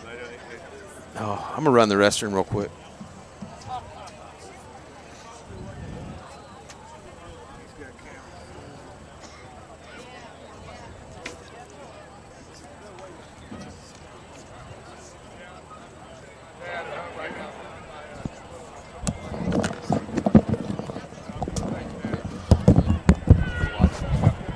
We're not getting it.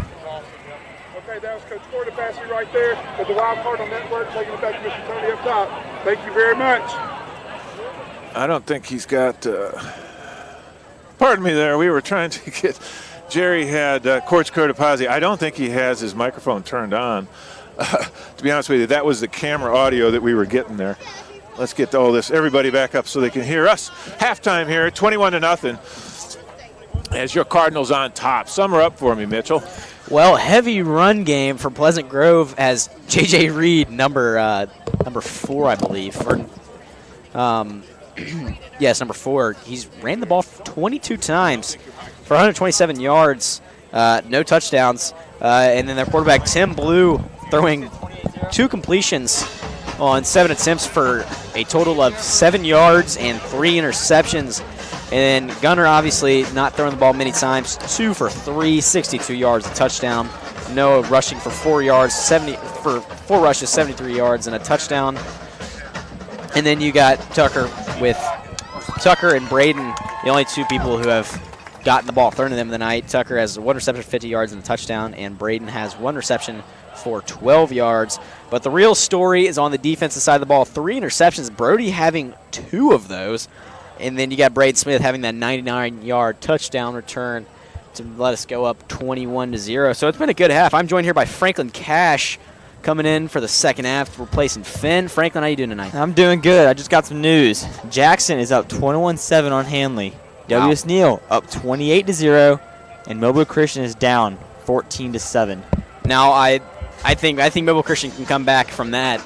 But W.S. Neal, I think W.S. Neal is going to take over that game. W.S. Neal, a very, very strong 3 seed in our region. Very strong 3 seed. Probably the best 3 seed in the whole entire bracket. The Batman and Robin of Crook and Clark, the running back and quarterback duo over there on W.S. Neal, having a great year. Yeah, absolutely. It's very explosive off the ball. Crook and slinging 100 yards. Clark run a 8-second 100-meter dash. Yeah, I mean, W.S. Neal has some quick guys. I want to talk about the Hanley-Jackson game. I said it earlier this week. I said if Jackson comes out flat, this game could be completely different. But it doesn't seem like Jackson came out flat in that first half. Does not. I'm not sure if it's halftime yet or not. But and especially being at Hanley being the winningest program in the state of Alabama with over 720 wins on the year. Not on the year, in their career. Yeah. So I think it was a smart move by Jackson. I think they got a hotel just outside of Roanoke. They did. To save them from having to travel today, which smart move, honestly. Roanoke's about, I think, 4 or so hours away, 4.5 from Jackson. So smart on Jackson for saving the sludginess and the tiredness. That's right. From the travels. Let's turn our thoughts to this game. We kind of talked about that. We just went over the stats a minute ago. Penalties have been big so far. Yeah. A couple 15-yarders pinned on St. Michael, and then you also have the measurement game that we've been playing all tonight with the first downs. Franklin, just sum up the first half for me, if you would, from your standpoint. Yeah, just a lot of defense and running the ball. Early on, Pleasant Grove found that they cannot throw the ball, or else they would throw a pick. Yeah. 3 picks tonight for the Cardinals. What happened last season? 5 turnovers in 1 game. It might have been against Pleasant Grove that Coach Corpus shaved his head. He did. We had, it was 5 turnovers. We had a few picks and a few fumble recoveries. That's right. So I think besides the score, Pleasant Grove is actually doing a good job of keeping St. Michael off the field, running the ball consistently, and they're doing a good job with it. It's just every time they choose to pass it, they throw an interception. So I think, if you're going to throw a pass, you got to be super smart with it. No more of this razzle-dazzle or anything like that, because that's clearly not going to work. You got to play smart football with these guys. St. Michael, not the best. We've always said all year, not the best run defense, and they've done a good job. I think the biggest chunk play they had, like maybe 15 yards. Yeah. But it's constant, you know. They might have 3-yard games, but then one negative one, you know. So yeah, J.J. Reed is on pace for a 200-yard game so far tonight. I think in the locker room, Coach Quarterbass, he's going to definitely nail it into him that we got to sell out for the ball. I think we're up enough to where we can sell out for the run. We did a great job on that final drive within the 20-yard line and on of really keeping the run negated and forcing the throw, as we saw with that. I think it was 53 seconds left or so. So we've done a great job with that. And I think if we force him to pass, I think this game will be over with pretty quickly. Yeah, and then going on the offensive side of the ball for the Cardinals, has not really been incredible. They've been good, not incredible like we've seen all season. They've been solid, you know. Being able to run it good with Noah Moss and then throwing it deep with Brandon Walton's having some good receptions tonight, but Tucker Thompson kind of the leader of this game. Burry Jones, I believe, having no receptions. Tonight. The only two two on defense. Yeah, the only two players that have receptions so far are Tucker and Braden Smith. So kind of interesting, but I think coming into this game, everyone knew it was going to be a heavy dose to run for Noah. But I will say Pleasant Grove has done a great job on the offensive side of the ball, really slowing down the drives, kind of like Bayside did in that first half for us. And then we jumped out to a big lead early in the first half. I think it was 21 or so. And then Bayside had to start picking up the pace and throwing the ball and getting a little bit uncomfortable. And it worked a little bit too late. I think whenever we pulled our starters out, I think that's when it started to work for Bayside. So just a little too late. Now another aspect we got to look at is the special teams. George Guerrero is having a heck of a night with two touchbacks, or one touchback. I believe it's two. I believe you're right. He is two touchbacks, one return, and one amazing punt to get the Spartans down the 1 yard line, which led to an interception. Yeah, pregame, the ball didn't look like it was going to bounce much. Watching Patricio and George kick, especially George punt. Now that ball was spiraling, but there's no wind here. It's kind of weird. There's no wind. The flag's not moving. The flagpole, the flags on top of the flagpoles aren't moving at all. So that's probably been the most interesting aspect of this game. Is I don't think we've really played a game all year with literally no wind. I mean, that is the calmest I think I've ever seen a football game. So that's kind of been interesting watching George warm up. The ball was really carrying awkwardly. It was. It wasn't his best punt. It was a wonky punt, but it did its job. Yeah, and I think Patricia's done a good job on PAT. I think having no wind, I think that helps him. I mean, he can just aim it straight down the middle. Coach Offerly and Jerry wants to say something down there. Hold on.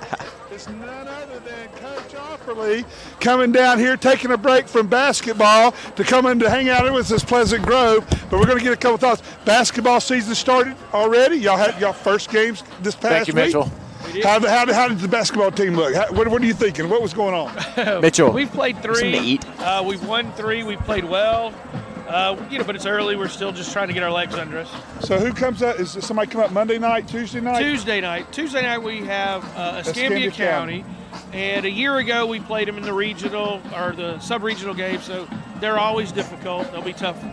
Who's in our region this year? I just wasn't quite sure. Yeah, so really it's area's just us. So okay. Region's bigger, but because For the area. matchup That's different. who's So our area. area is Satsuma and Orange Beach. Gotcha, I got you. Hey, so let's tell everybody at the Wild Card Nation, you got any plans tomorrow? You raking the leaves? What are you doing? You planting food? What do you got going on tomorrow? Well, I think I'm going to head over to Tuscaloosa. I hear there's a big football game. Oh my God! Go see the Tide roll over the Sooners. Hey, look at that. That's right. Hey, we just hope he drives back safe because we need him at school. He helps us out a lot. Thank you, Coach O. Hey, I'm going to give it back. Thank you, Coach O. Good luck for this basketball season. Come out and see the girls play Tuesday night at Escambia County at the, what do we call it, the cage. That's what Samantha Kokoska calls it, at the cage. And this is Samantha's senior year. And we're going to pull for her because she's making a lot of moves, isn't she? She's doing good. Talk about Samantha for 1 second. Oh, Samantha's great. She's really close to. Actually, she got 1,500 points the other day. Wow. But I've got a bunch of seniors. Let me go ahead and toot Caroline Callahan's horn. Yeah. She needs 2 more points for 1,000 in a career, which is huge. Wow. Maddie Northcutt gets probably about 6 or 7 rebounds a game. And Mary Grace Stroud is everywhere. Like, she is a blur on the court. So those 4 seniors are leading us this year. we wouldn't be as good without them. Well, there's a lot of milestones, but they've been playing for a long time with you, and so it's going to be sad to see them go. But we got a whole season to watch them. That's true. That's right. That's true. Hey, let's take it back for Coach Offley. Good luck tomorrow. Let's hope your team wins, which we know who it is. But thank you very much. Thank you, Coach Offley. Hey, take it back to Tony up top. We're good to go. Thank you very much. That was great. Love that. Nice. All right, that went well. Okay. Yeah, that was good.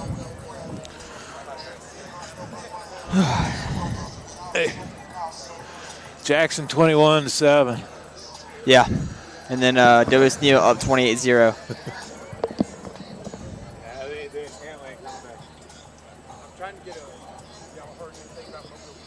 They're down 14-7. Mobile Christian? They're down 14-7, and WSNU is up 28-0. So. American Christian. AAC. ACA.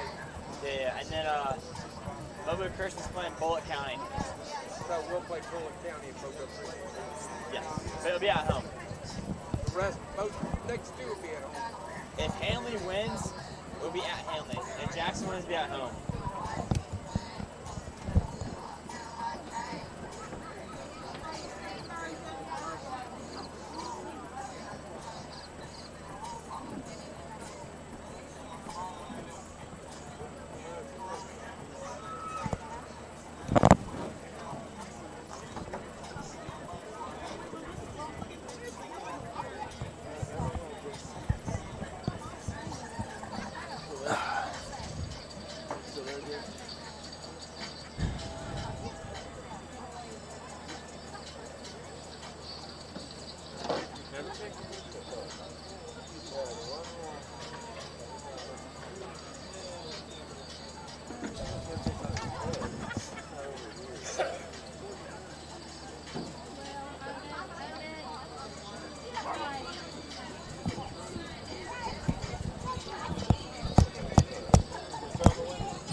Welcome back to Pleasant Grove High School as your Cardinals are up 21-0 in the second round of playoffs against the Spartans. It's really been all defense tonight. 3 interceptions on the game. 2 come from Mr. Birdie Jones and 199-yard pick 6 from Brandon Smith in the final seconds of the half. Spartans are traveling, trying to punch something in and make the score 14-7. They tried to run a trickery play, but Brandon Smith was there to run it back 99 yards. Yeah, I'm questioning the wisdom of that call. I like the call, actually. You know, they've been running it the entire half, and they run a little trickery. Yeah, but they took the ball out of their quarterback hands and put it in the air. I got to question that myself. That's right. But that's okay. They gave us 7. But that did turn the tide on them quite a bit there. They were thinking maybe they were coming back, going into halftime 14-7. Now they're down. And that was a long drive, too. That must have been like a 7-minute drive. It was. A 6 or 7 minute drive. It was crazy. It took up most of the second quarter, pardon me, and then gave us 7 at the end of it. Mr. Smith with a real nice catch and run down the sideline, some real nice blocking by the Cardinals. And there's your score of 21-0. What did you mention? Any scores outside there? I know Jackson is up on Hanley, 21-7. That's right. WSNU is up 28-0 on American Christian, and Mobile Christian is down 14-7 to Bullitt County. Okay. And those are the ones from the region in the south side of the bracket. It's a big night for Region 4. All 4 of our participants moved on in the first round, but they're not coming out too well tonight, except for Jackson and St. Michael. That's right. So the 2, Mobile Christian and WSNU, are both down. Is that right? I believe WSU is up 28-0. Okay. The only team that's down in our region is Mobile Christian to Okay. Bullock County. So. And that, And that was Bullock County about is 10 favored. minutes ago. Yeah. Bullock County is a favorite. See if I 5 can get minutes any more left updates till kickoff. And so looking then ahead, if everything fell into place like that, Bullock County will be coming to the Nest next Friday night. Friday night. Also would be be, streamed on the NFHS. That'd be nice. Have another home game. It will be nice to have a home game. If the win tonight, we are guaranteed one more home game. And if Jackson wins, that'll mean possibly 2. And then it's state championship in UAB, I believe. Yes, Protective Stadium. I want to highlight this. I love my Mary G. Montgomery Vikings, but Thompson is just putting it on them right now. 34-0. Trent Seaborn. Wow. 5 passing touchdowns, or just 5 touchdowns in the first half. Mary G has had an outstanding year. Yeah, they They have. really have. Now, Mr. Tony Goodhope is up 14-7 on West Morgan as of the last update. Wow, that would be an upset. Yeah, it would. I believe West Morgan was your state champ or state runner-up behind state the St. runner-up Michael favorite. Cardinals, yes. Now I want to see if we can get any more scores from around the state. I believe everybody is playing tonight. It is, yeah. There were no Thursday night games that I'm aware of, not in 4A anyway. Now Opelika has a 14-6 lead. I cannot remember who they're playing. Let's see, we might be able to get you a Fairhope score. Go to the old trusty Max Prep, see if they have any scores for us on here. Now, I believe Fairhope is playing at home, are they not? Fairhope is at home. They're up 27-15. Wait a minute. Wait. 15-10. They're down 27-15. But they're playing well. They scored in the second play of the game. They were up at one point in time 15-10. They are now down 27-15. Now, who are they playing, Mr. Tony? I want to say this is like a West. I can look it up. Viger. They're way over on the Georgia border. Viger is up 21-0 over Northside, or 21-14, excuse me, at half. It's the favorite for the Super 7 championship. Who is that? Let me check here. It's Fairhope playing a number 1 ranked team. Gosh, it's right on the tip of my tongue. This is interesting. Saraland was up 10-0 on Spain Park, but Spain Park 17 unanswered points, and now they are up 17. They lead. Sorry. Yeah, they lead 17-14 at half. Wow. They got the quarterback after Lacey left out of there. There's not quite as much hype coming out of Saraland, but they keep winning. They do. Yeah. All the hype was in Ryan Williams and KJ Lacey, but now they're 2 are gone, and they're still doing great. They're still a really good program out there. They keep winning. They have a exceptionally long winning streak as well. Fairhope was playing Central Phoenix City. Central Phoenix City. I'm really surprised that you said it's 27-15, right? Correct, Yes. Mr. Tony? That's kind of surprising. Central Phoenix City has a great team this year. I don't know if they're still coached by Pat Nix or not, but he was their former head coach. And then Baker played Opelika. Saraland has a home winning streak of 39 games. Wow. That's pretty crazy. And at 7A, that's a tough area.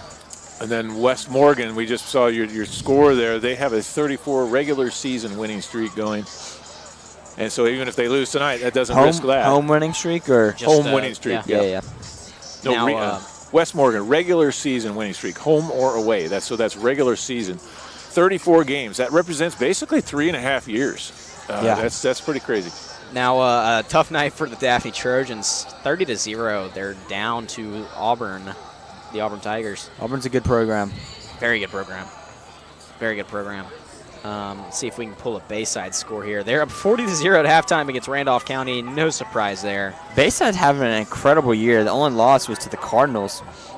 The first game of the year, 41-10, but since then they have been on a roll, going 9-1 in the regular season. Now Williamson is up 13-7 at halftime on Elmore County. Let's see if I can pull a Jackson Aggie score here. Let's see if it changed or not. Let's see here. Now, Noah Moss, he's ranked number 7 in the state rushing right now. Wow. 4 of the players that are above him do not play the rest of the season. One of them is Bayside, and 2 of them, I was talking to Noah about this, have a very good chance of getting knocked out tonight. Really? should he gain, 100, 125 yards per game, and we get to the championship game, he could end up with the rushing leader of the state, which would be pretty crazy. That'd be really ideal. That would be. Yeah. Now, I found that Jackson scored 21-7 at halftime against Hanley. Yeah, I think that's still anyone's ball game. Hanley can easily come out and win that game, and Jackson, and if they keep rolling, they can also win that game. But like you said, if Jackson comes out flat-footed and cocky coming out in the second half, then I feel like they have a good chance of losing that game. I think I think it's Jackson's ball game right now. I think Jackson has it in their hands, and I think that it's up to Hanley to take it away from them. But I don't see it. That was my only condition for a Hanley win was a flat first half from the Aggies, and that has not happened. But who knows? Anything can happen. It's high school football. It's true. Things can change with a snap of a finger. As both teams warming up. Well, we've got 2 minutes left until halftime. They'll put a magic 2 minutes on there. Let's play some respect to our sponsors and set aside just a moment to listen to Branco and Associates, Southern Orthodontics, and the rest of our sponsors. You're watching Cardinal football on the WCN. I'm surprised that Max Preps is actually updating these scores. We're just playoffs, you know. Somebody has to do it. So you see, Max Preps is now part of NFHS. Oh, really? Right, okay. And so they should be, like, we're broadcasting. Yeah. Yep, they do. Yeah, they even had Braden. I didn't know that. Braden Smith touchdown. They tore it down, and they did all the stats. So when I went in on Saturday morning to put the stats on, there were stats already there. Yeah. Oh, really? Were they correct? They put up the stats, and they were wrong. Yeah. They weren't that wrong. Yeah. They gave a pass to Brody Jones because he's number 8, and Petrie for what, he's 18. Yeah. Okay. They got a couple of runs by Noah that they gave to Nigel. Yeah. But otherwise, they weren't bad passing stats, right? Yeah, that's good. Interesting. But I turned it off. I'd rather they didn't do that. I'd rather just go in and put the right ones in. Now, and is fix, it, I guess it's an AI analyzation? Okay. I mean, that's kind of helpful. I mean, I guess if you're in a rush, but I mean, if we got the stats already. That's what they want. That's what they're going to come back and they're going to try to sell us. It's like Hudson Ward was. Break down all this film, yada yada. The next day you just get to sit down and look at it. Yeah. Huddle does that too. Yeah. But they're going to pro-charge the team and they're going to say, we'll give it to you next fall. Yeah. I'm interested to see who will play next year. What the schedule look like next year? Somebody good, probably. Yeah, probably no, for a sure. 6A school, if I had to guess, 5A school. What about the Gulf Shores? Alrighty. 3, 2, You got it. and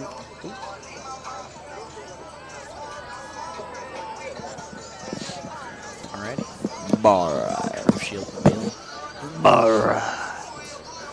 Razaka Bazaar. About to kick off. 3 seconds. 20 seconds.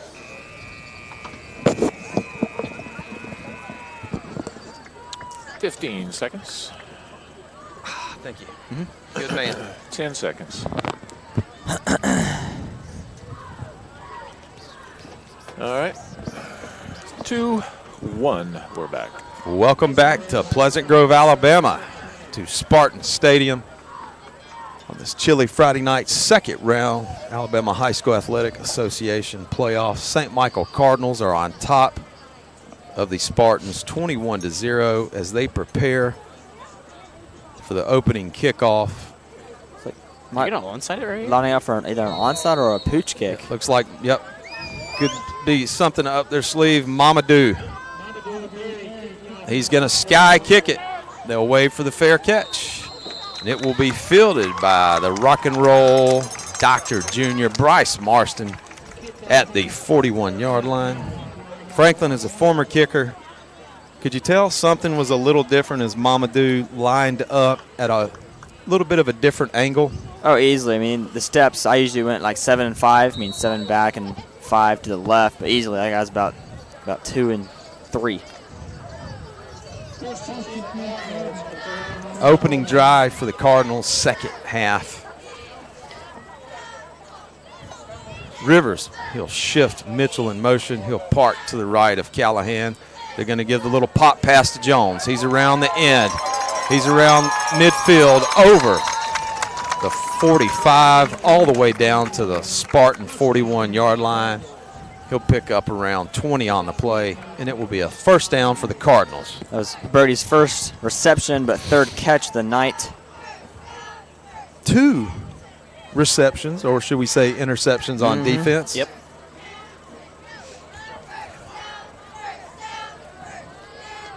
So Cardinals out for a 1st and 10 from the 41-yard line. Looking to punch 7 more on the board. I think we'll probably give it to Noah here. Right once again, but unfortunately nowhere to go. Franklin, I know you were off with other duties for the WCN in the first half. What were your thoughts? It was really slow, I feel like. I think Pleasant Grove did a great job of controlling the ball and keeping the St. Michael offense off the field, but a poor job passing it, obviously, with 3 interceptions. And I feel like they should have ran it. They had a great drive going, and they just a little razzle-dazzle.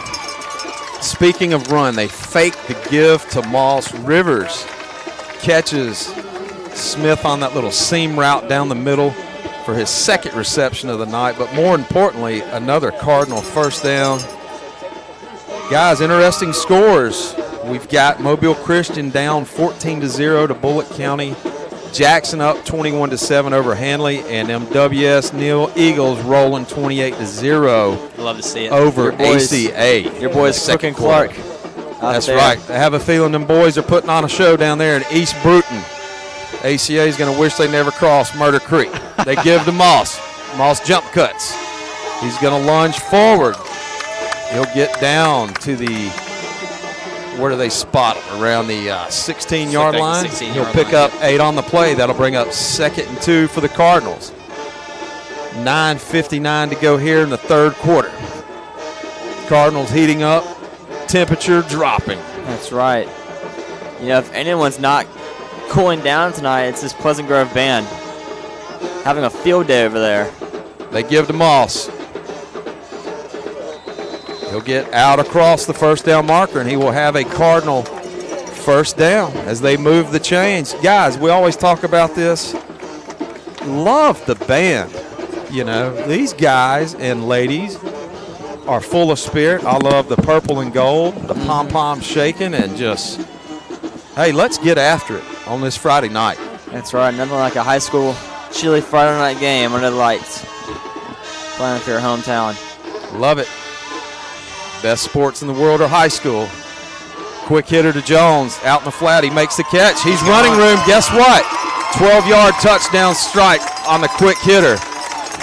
Rivers to Mr. Jones.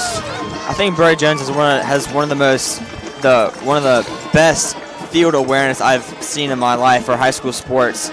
He catches the ball around the 10-yard line, maybe 15, and he sees guys left and right of him, but just great elusiveness and great job getting to the outside. Explosive and full of electricity, and he showed every bit of it on that reception for the touchdown. PAT pending. It's up. Throwed it. And Cardinals are on top, 28-0. 9:07 to go in the 3rd quarter here from Birmingham. You're watching Cardinal football on the WCN. I'll take that all day. Quick 3-minute drive. Wow. All right, I need Noah to get like 100 more yards. Birdie 1 more touchdown. Did you not hear they shut it down? What? Henry Arsberger. What do you mean? I think he got in trouble for it. He actually.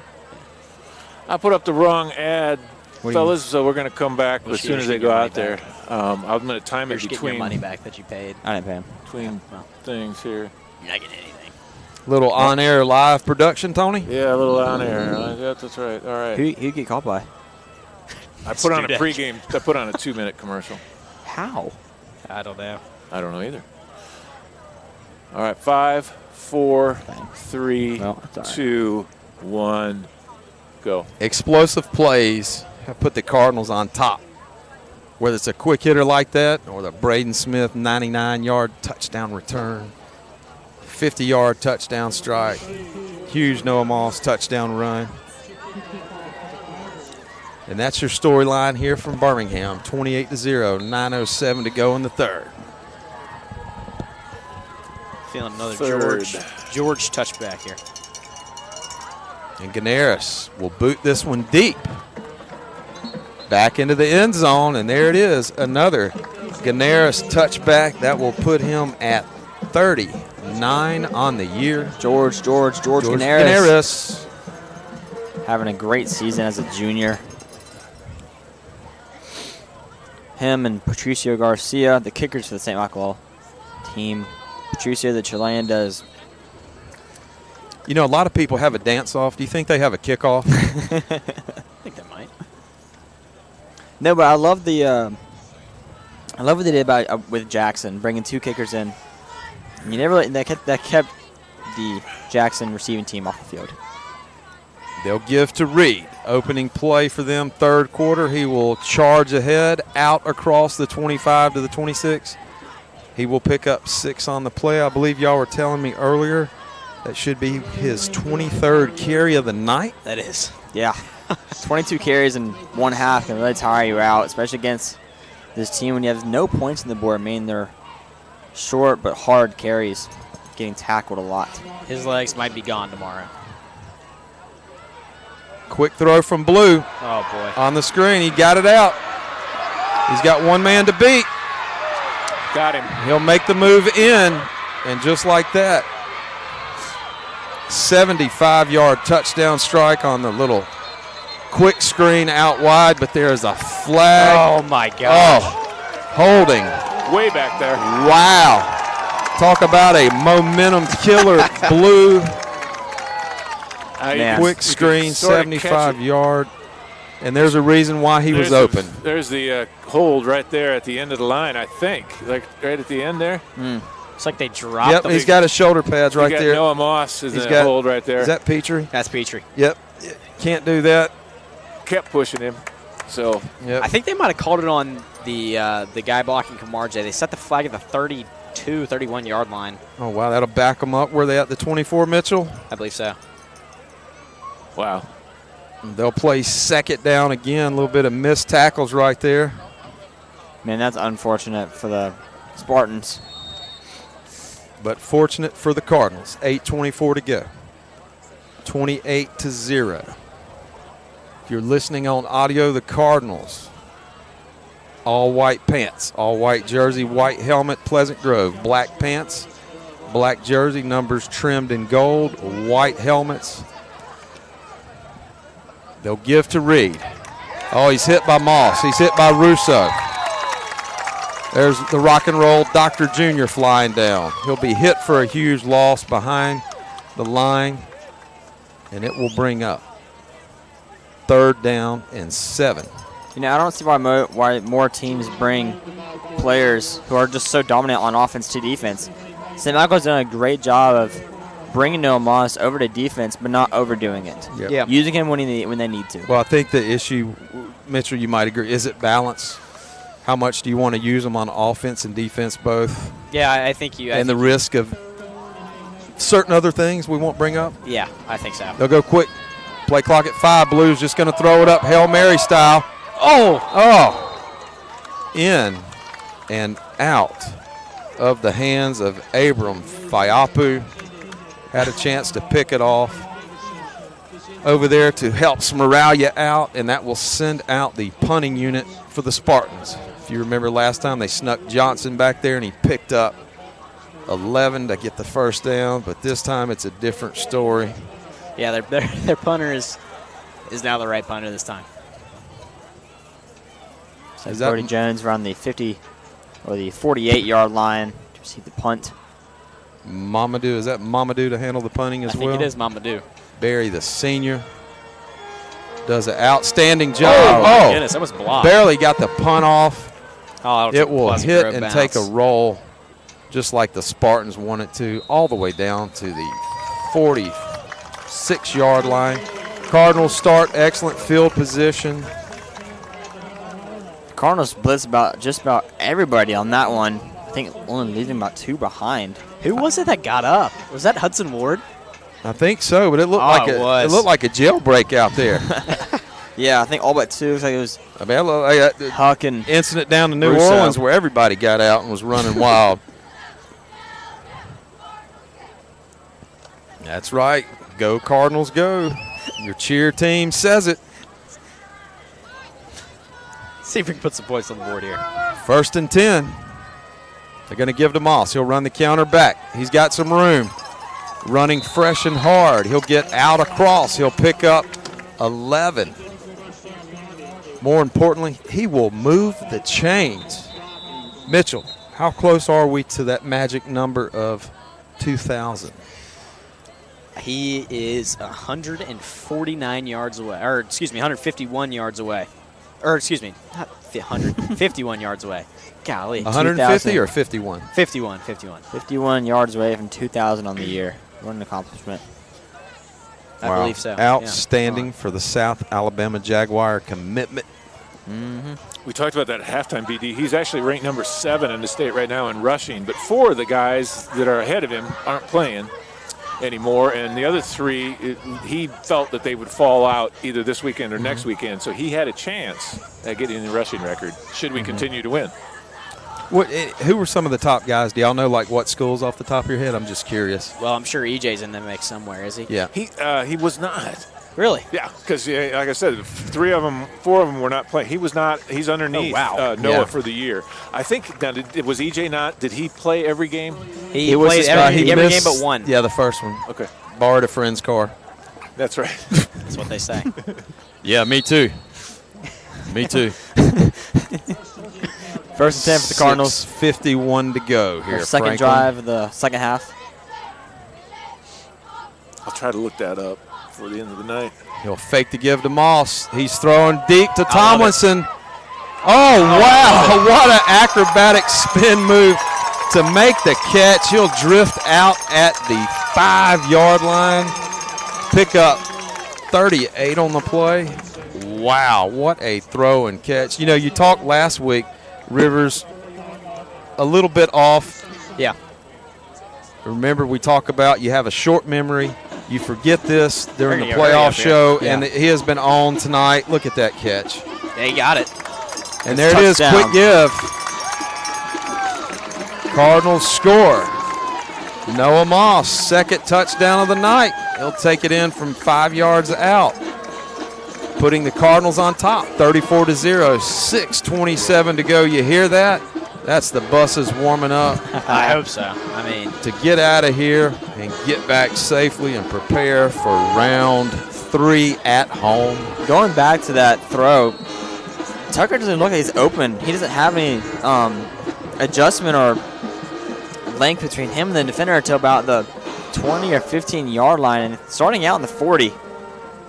Oh, boy, we got some action going on in Roanoke. Uh-oh. Fake punt for Hanley. Got the first down. Next play, touchdown. It is 21-14 come on, Tigers. over in Roanoke, Alabama. Mitchell. PAT no good. 34-0. You're watching Cardinal football on the WCN. That was no good. No good. No good. Oh, boy. Here we go. We got the fake punt right here.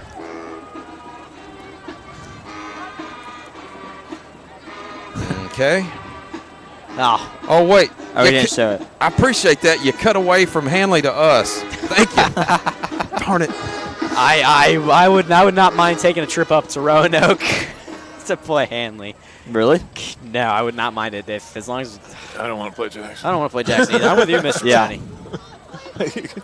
They're going to be very You can angry. take that however you like it. They're gonna be mad whenever they come and play us. if we You play them. think? Now, BD, you said you'd rather play Jackson at home than Hanley away. Is that right? Yeah. 5 seconds. That changed? 4, 3, Yes. 2, 1. Welcome back to Spartan Stadium, Pleasant Grove, Alabama, on the Wild Cardinal Network. St. Michael on top of the Pleasant Grove Spartans, 34-0. Noah Moss with his second rushing touchdown of the night. Boy, that gives him a lot of rushing touchdowns on the year. That puts him at 27. Wow. Come in the night averaging 10.6 yards a carry. Mitchell, where are we on? You got some Noah Moss stats for us? Hey, I want to tell you something about that particular stat. At the beginning of the season, he told me he wanted to average over 10 yards a carry. That was his goal, and there he is at 10 and a half. Wow. I think that's incredible. Literally a first down every time he touched the ball.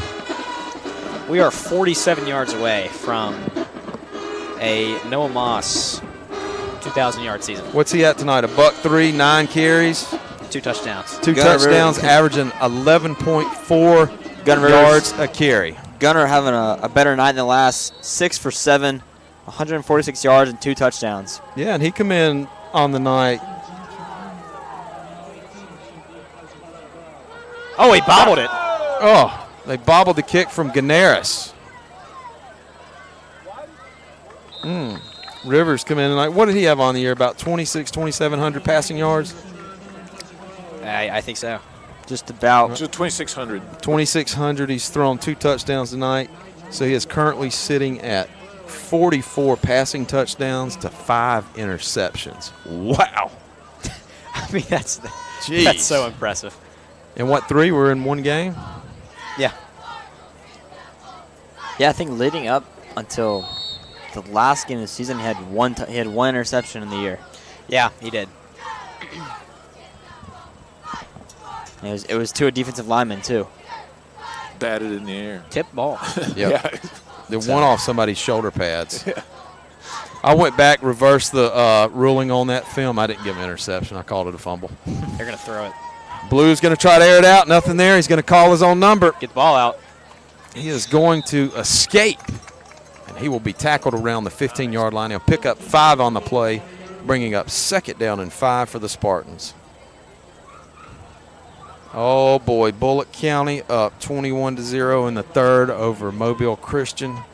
Wow. Glad I took Bullock County and didn't say their season would end. That was Tim Blues, the quarterback for Might have been wrong on that one, Joe. Pleasant Grove's first carry of the night. It's about a 5-yard carry. Blue's going to throw the quick screen. He'll throw it out. Get a Huck Smaraglia. To Amari Peterson, but the sophomore Smaralia is there for the tackle. I see you, Huck. Hudson Ward there. Looks like Cam Kerwell and Nick Russo escorting as well.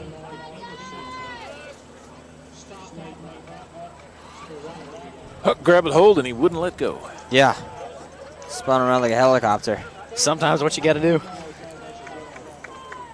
But great tackle.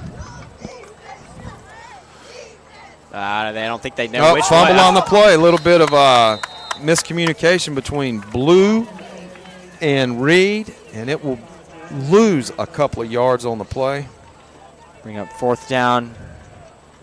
I mean, I don't even know who to credit with the run there. I'm going to say Reed. Let's hope I'm right. Oh, boy, another update from Hanley. 2nd and goal. Jackson throws a pick. It's now 1st and goal at the 22 Hanley. Duckworth threw a pick? Setback. Appears to be the case. Got boots on the ground.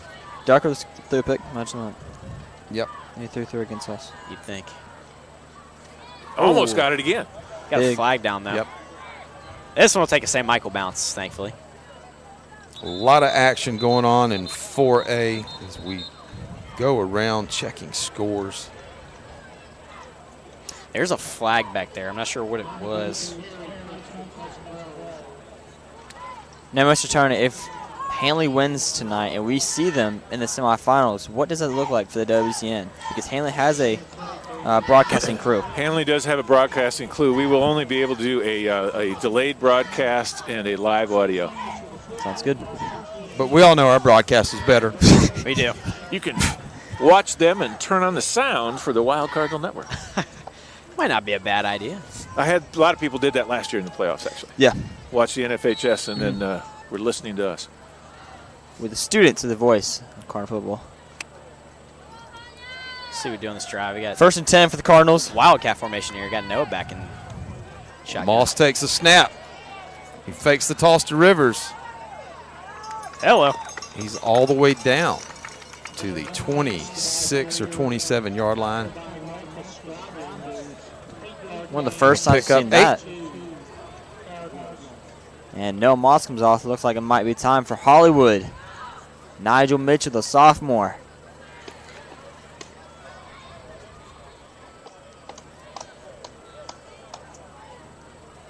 Second and 2.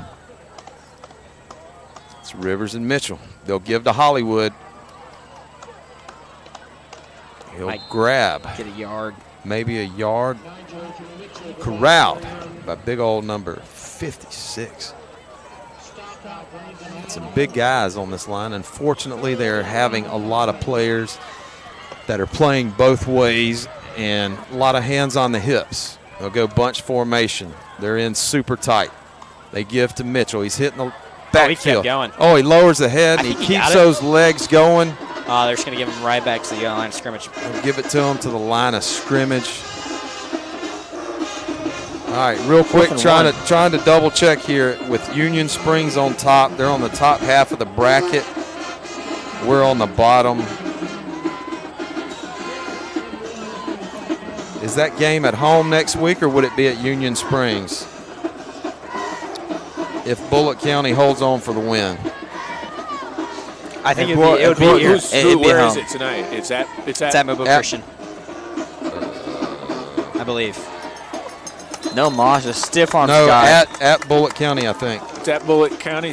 Hold on. Bullock County should travel. Yep, at Bullock County. So they should Yeah, travel since we had this to week. travel.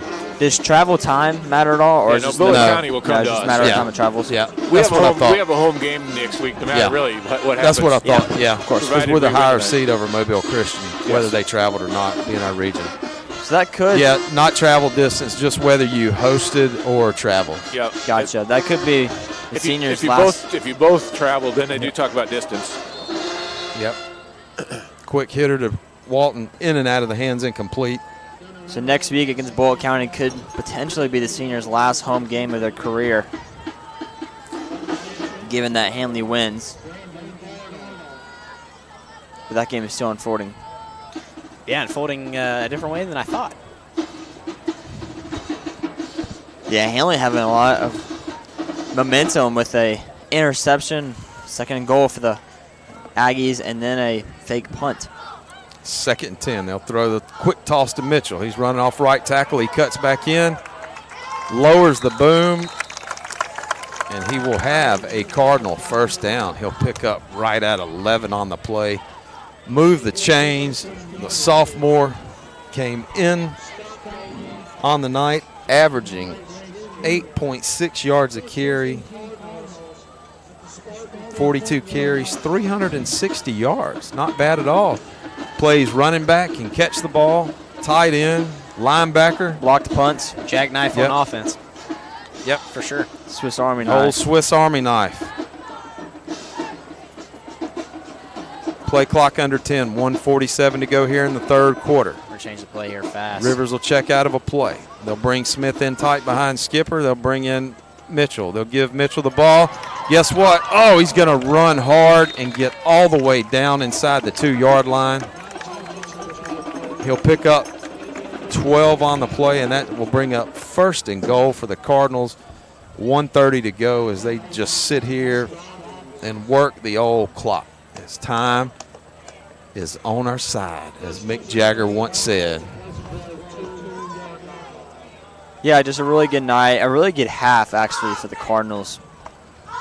Being up 21-0 and not giving up. Cardinals looking to pound it in here. It'd be their third rushing touchdown on the night. And Stop he'll, short. he'll be met right at the goal line. But, you know, hey, guys, what you want to score, but also it's second down at the goal line. We have plenty of time. Clock's running. You probably got time for one more play after this one if you wanted to. If not, let the clock run out, go the fourth quarter. I mean, I think we could try and do, something different. We haven't really been on the goal line per se. I mean, I said we try and Braden Smith can high point a ball now. I think we can put Braden Smith out wide and see him run a little fade route, or maybe even Tucker. Given the Cardinals score here, Coach BD, do you send the second strings in the next drive? No. Quick pitch to Mitchell. Guess what? Hollywood takes it in. for his 5th rushing touchdown of the year, putting the Cardinals up big over the Spartans, 40-0, as they say in soccer. Somebody predicted earlier 50 points. That was Andrew Kiernan. Also in the morning announcements. Me and Andrew Kiernan, 50. Andrew, yep, 50. Tony, did you have a prediction of points on this game? Did I miss that earlier? I did not, no. I thought it'd be a much closer game based off their running game, but it just didn't pan out. Turnovers. The kick is up and it's good. 41-0. 15 seconds to go in the third. You're watching Cardinal football on the WCN. I think I predicted 42-14. Yeah, I didn't do a prediction. I thought it'd be a lot closer. Yeah, I thought it was too with the way. But they were able to move the ball. But once they got to like the 40-yard line, they just kind of. It was all right. Hey, we'll give you 5 or 10, and then it's shut down. It's not the fourth quarter yet. Can you get a stats real quick, Mitchell? Yes, it is. I did it at halftime. Let's see. Yeah, don't.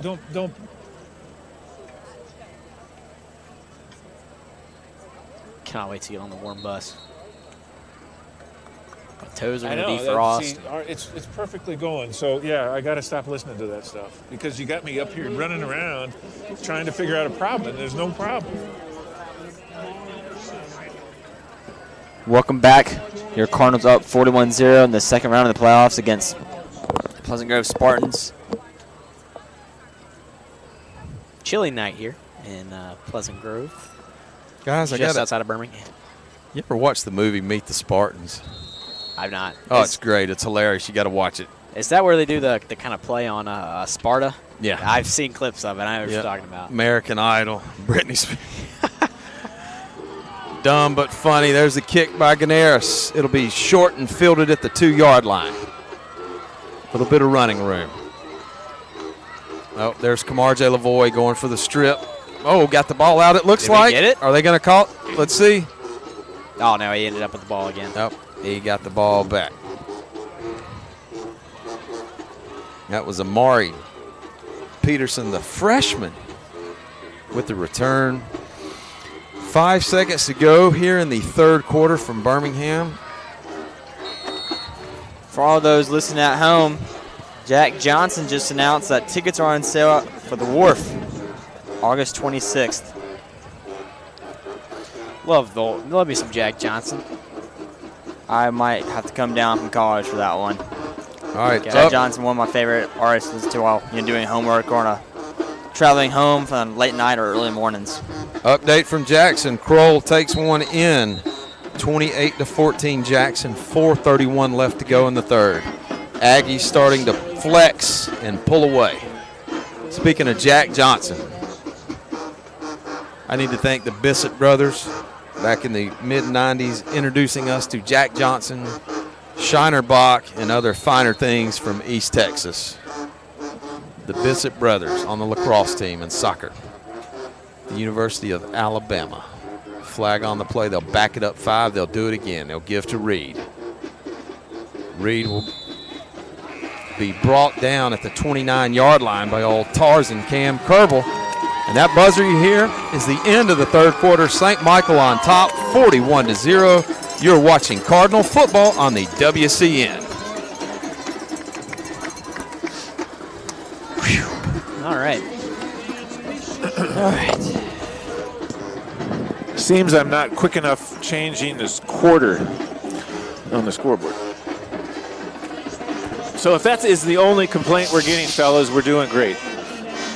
I'll take that all day. Yeah. Saraland 28, Span Park 24. Dang. Don't be surprised if Saraland was. Saraland quarterback Jameson Roberts is 17 for 17 on the night with 17 for 17 on the night.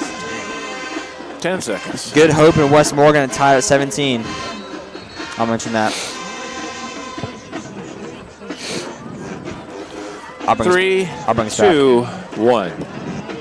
Welcome back to Pleasant Grove. They're up and they're at them. They're down by 41, but you know what I love? The electricity that marching band is bringing. That's they right. Are getting after it. Wants me to get close to Mardi Gras season. Got the boom boom. Blue's going to fake the give. He rolls back to his left. Oh, and Huck Smaralia, the sophomore, is there diving. Almost an acrobatic one-handed interception. Some more games around the county. Saraland now leads Spain Park 28-24. And Good Hope and West Morgan are tied at 17 with 49 seconds left in the third. Tony, we got trouble brewing up in Hamilton. It's 10-10 in the third quarter with Deschler. Wow. Deschler hanging around and will not go away. Well, you know, I originally thought they'd do good. Mitchell talked me out of it. Well, Tony, there's still a lot of football to be played up there in Hamilton. 10-10, there sure is. That's right. Pistol formation. Quick give to Reed. He's out right. Left. They're going to try and get that And there's ball a group of Cardinals trying to strip the ball. Sam Crosby, Nick Russo. You know, that's something that the Cardinals have been very successful this year, is stripping the ball and getting turnovers. It started out in the very first game with Camarge Lavoie getting the strip, taking it 96 yards to the house in the Jamboree game against Alma Bryant. And since then, Franklin, what'd you say the score was at Good Hope? West Morgan's now 17-7 Good Hope. Wow. West Morgan, get your stuff together. Give to Reed. I think it was according to AL.com, it was 17-17. Yeah, maybe they came back. I need to get an official before I take my pick back. You know, you get a mulligan. Oh, wow. Viger 28, Northside 21. Leroy all over Linden 40-0. Leroy. Hey, how about Montgomery Catholic up 24-15 over Shelby County? If our brothers in arms in Montgomery win, they will take on number 1 ranked Williamson. Good luck next week. Hey, good luck with that. I hate to say it, but good luck. I mean, Williamson is probably the best 5A team in the state. Winfield, home of the Donkey Fest, is going down 35-0 to Mars Hill. There's Blue. He's going to roll out. Oh, my goodness. Completes the pass, but there's Huck Smaralia dropping the hammer. Man, Huck having a great second half. Tuggle. Huck having a great second half. Boy, he showed up ready to play. Speaking of showing up ready to play, Thompson 48, Mary Montgomery 0 at Sims. Man, I hate it for MGM. Yep.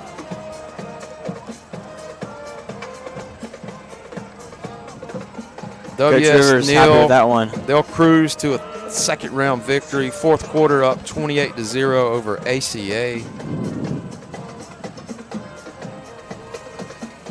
Now, do you think next touchdown we score potentially runs the clock here, guys? I think so. Well, we're up 41 in the playoff game. I mean, I will say it is very early. It is 8:56. I'm not complaining, Mitchell. 3 hours on the way home is not. I'm not complaining either. You won't hear me complain once. It's about. Hey, boys, don't jinx it. It's about 2, maybe 3 Stranger Things episodes, and I'm rewatching it for the finale coming out later this. Hey, I'm right in the middle of this British crime drama. It's called Shetland.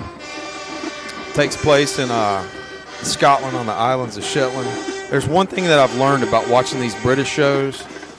The most dangerous places in the world are these quiet, quaint British villages. Also, another one, you got to turn on the closed caption sometimes. You know what I mean? Yeah, that accent can get a little heavy. Especially when they start talking fast. Yes. I will say that. Oh, yeah, baby. Little Austin Powers. You know, mutter, Faja. Blue's going to drop, screen pass. He's got it back out of the backfield. He'll dump it. He'll get out across the first down marker into Cardinal territory. He will have a first down at the Cardinal 46. One of the greatest villains of all time would be one gold member. Gold! I love gold! Dr. Evil. Yes, and Dr. Evil. Of course. First and 10, 9:59 to go here in the fourth. Pistol formation. Blue and He'll throw the quick screen. There we go. Caught by Sells. And there's Jack Kurth there to deliver the hit. They'll make the reception, but unfortunately they will lose 3 yards on the play. That'll bring up 2nd down and 13. They'll move it back to the 49-yard line. High pass there from Blue. 9:28 left in the game.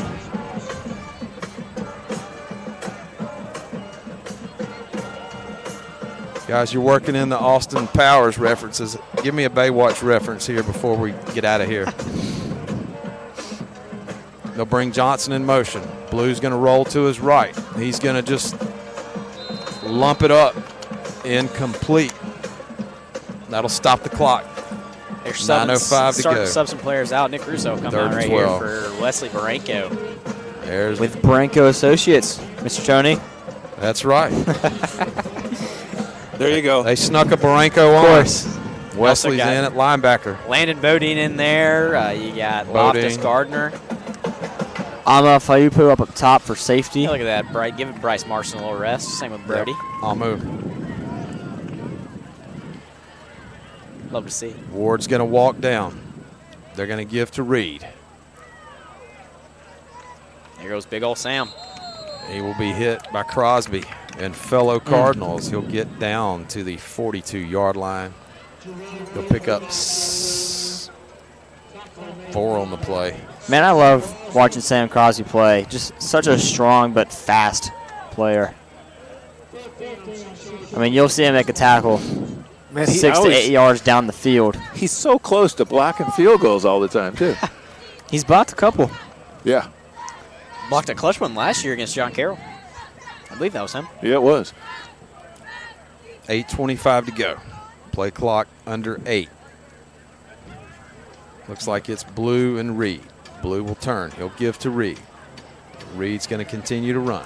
He'll get out across the 30-yard line where he will have a Spartan 1st down. Hey, while we have a second, how about the big win that the Cardinal basketball varsity ladies had last night over Spanish Fort at Spanish Fort? They improved to 3-0 after beating Alberta, then traveling to Cottage Hill. And the boys off to a pretty good start. 2-1. 2-1 this week and Awesome, on the tough season, especially with a bunch of dudes out here. That's Yeah, right. playing for us. One of the best players. One of the best players, Kamarja Lavoie, having a heck of a season on football, but then looking to get in his basketball season. They'll give to Reed. He'll get down to the 19-yard line. He will have a Spartan 1st down.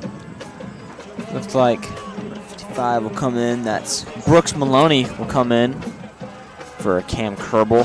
Another Maloney in the long line of Maloney players, Austin and Carson. Tanner. And now, Well, Tanner didn't play football. He's a basketball. Yep, and there's quite a few. Speaking of few, they're going to give to Reed. He's had a few carries. He's got to be Swansea. Is he over 30-something? We're about to find out here once I spot this ball. Yeah, Lady Cardinal basketball having a heck of a year, making it to the Final Four last year and looking to make it back to there this year. Losing no seniors last year. J.J. Reed is at 32 rushes for 190 yards. Good Lord. Yep.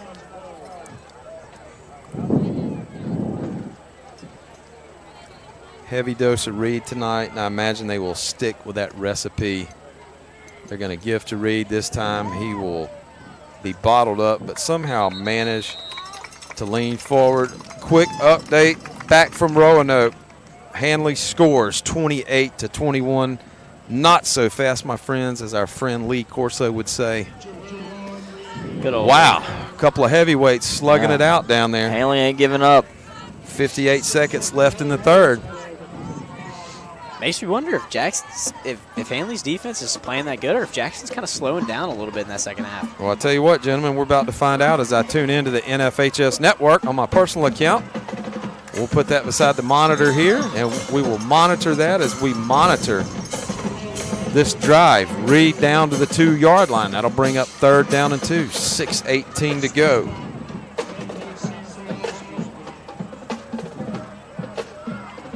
To those watching on the NFHS network for the Cardinal football, make sure you subscribe to WCN through the NFHS. Yeah, link St. Michael to your personal account.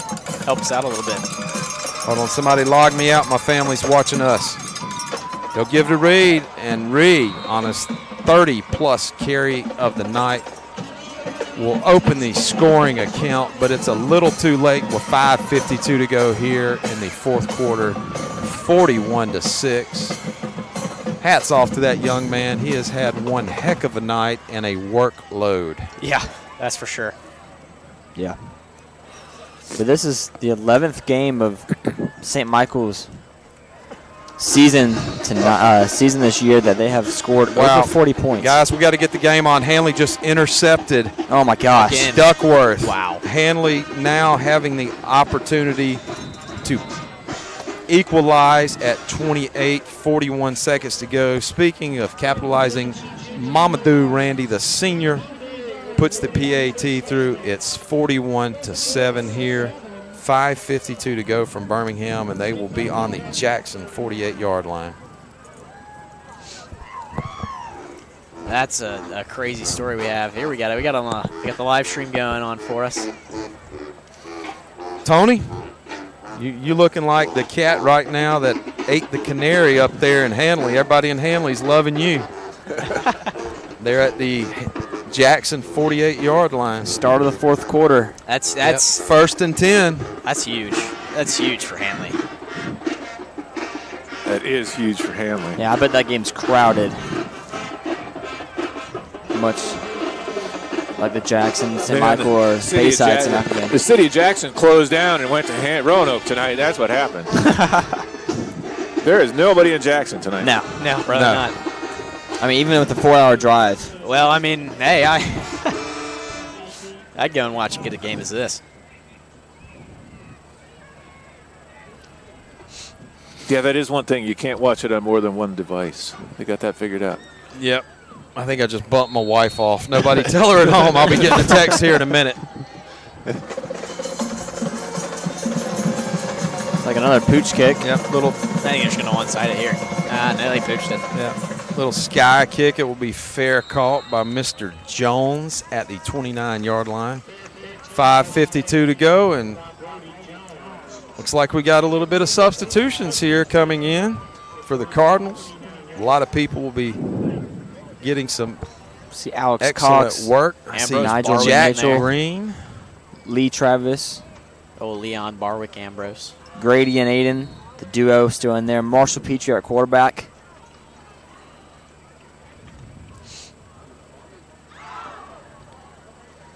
Taking a heavy dose of the run for this last 6 minutes.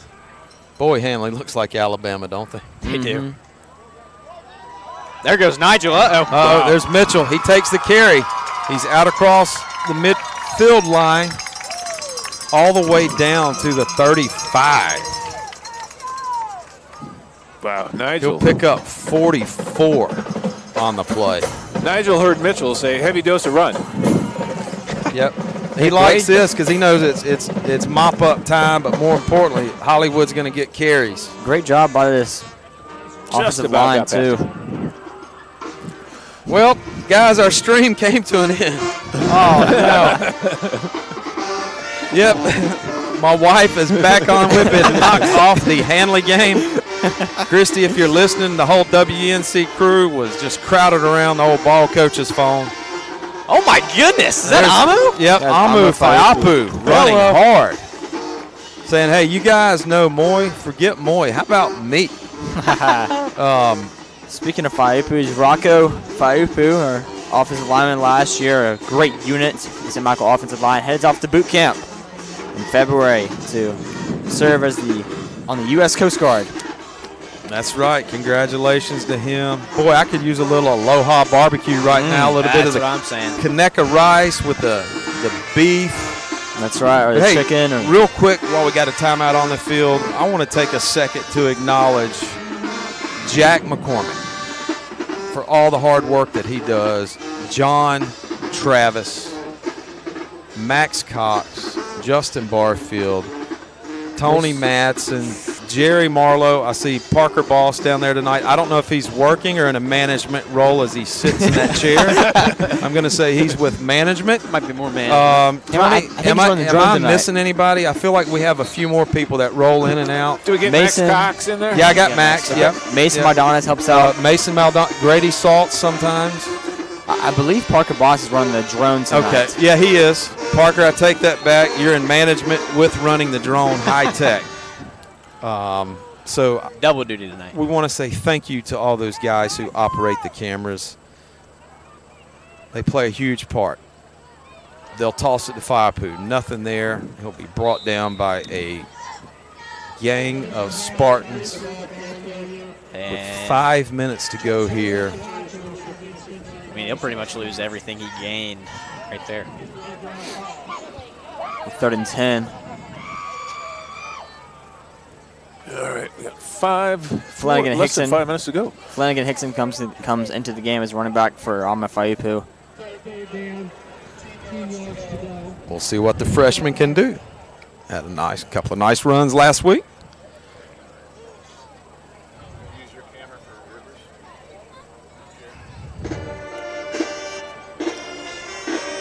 They'll give the Hickson. That play was dead on arrival as defenders just shot through. They'll lose yards on the play going in reverse. 4:20 to go here. Hickson out, Mitchell in. W.S. Neal up 35-0 over ACA. You had to think it was going to happen. Deschler Tony up 16-10 over Hamilton, third quarter.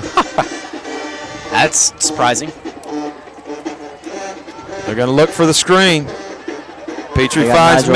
Mitchell. He's got some room, and he will pick up 15 yards. Petrie completing his first pass of the night for a first down. I believe his first pass of the playoffs, too, for the young man.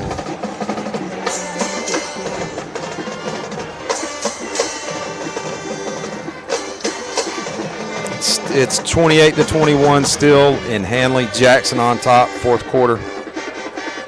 Oh, boy. Good Hope must have heard my pick. They're up 24-7 over West Morgan, fourth quarter. Wow. That's really surprising right there. Yep. I take back everything good I said about West Morgan. Tony, change your pick. Hey, guys, I tell you, I was back on the Deschler bandwagon. I knew we could do it all along. I told those boys. They must have heard my little pep talk I gave those boys up in Tuscumbia. No, Hamilton was undefeated, are they not? Yes, were. sir. Yep. Or are? Wasn't it 30? What did you say, 30-something at home in a row? Was that Hamilton? Yes. No. That's West Morgan. West Morgan. Or West Morgan, sorry. Okay. Well, speaking of the future, tomorrow, a lot of good football. Alabama, Oklahoma. I think the biggest game of the day would be Georgia, Texas. I think that's kind of one of the deciding factors there in the SEC for Both teams. yeah. Because Georgia ranked 7th or 8th, and Texas sneaking up and ranked 10th. And Bama ranked 4th or 5th. Oklahoma still trying to get into the playoffs. So 2:21 left in the game. Cardinals trying to close it out.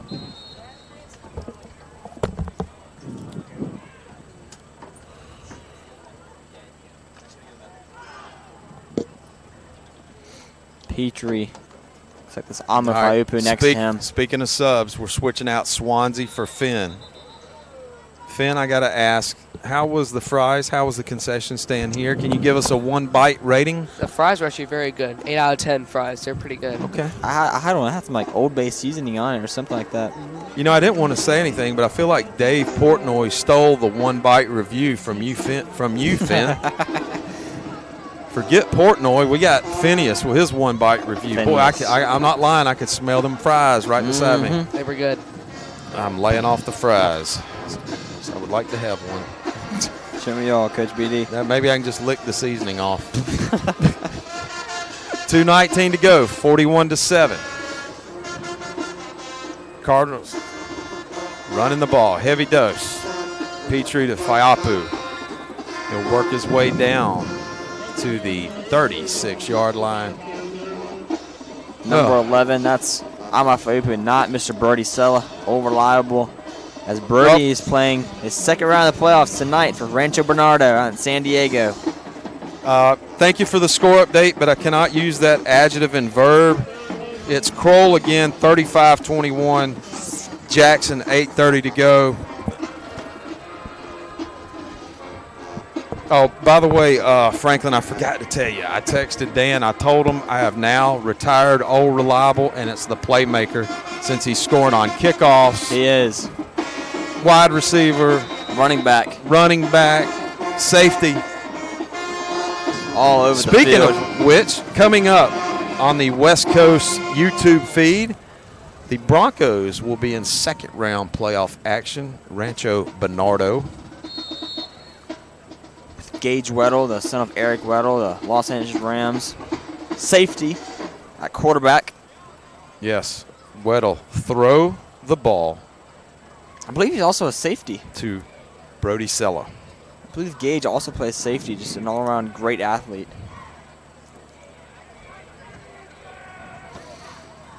1:30 left.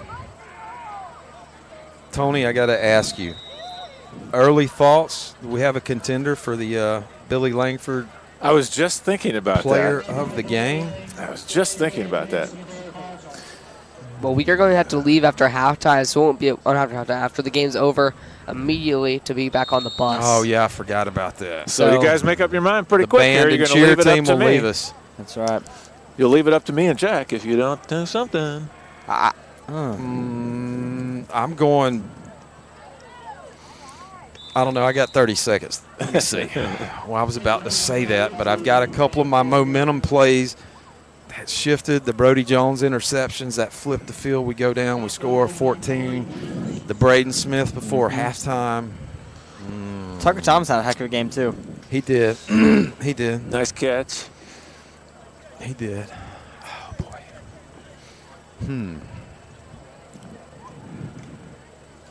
I mean, there was great effort all the way across the board by the Cardinals tonight, so it's difficult. So many big plays. Like you said, the interception, Jones and Smith. And Yeah, the what do you quick choose strike. from? Noah running again. Oh, boy. Speaking of running, there's Petrie. He'll throw the quick hitter out to Alex Cox. He will get all the way down to the 26-yard line and pick up 13. They went into the fourth quarter with the goose egg on the scoreboard. What do you think about a defensive guy? Anybody stand out on defense there? Nick Russo, again, played a great game. So did Huck Smoralia. Yeah, Huck had a really good game. I don't know. This is weird. I mean, no one really stood out. It was really even across the board. I got my player already. It's just a really great effort by the Cardinals. The Cardinal defense, think about it. Flip the script. 3 huge interceptions. I know the quarterback and the other guy had some bad passes, but you still got to catch the ball, and you got to secure it. Yeah. I mean, I'm All right. I can't make my mind up. I'm saying the Cardinal defense, the bend don't break. They held when it came to the 40-yard line. The huge momentum play, interception, run it back for a touchdown. Come out, we punch it in. We're up 28-0. Start, first drive of the third quarter. I'm going Cardinal defense. The entire Cardinal defense. Coach, I have a defensive player as well, but it's Brody Jones, the defense version. I got to go Braden Smith. I got defensive Brody Jones with 2 picks and 1 acrobatic interception.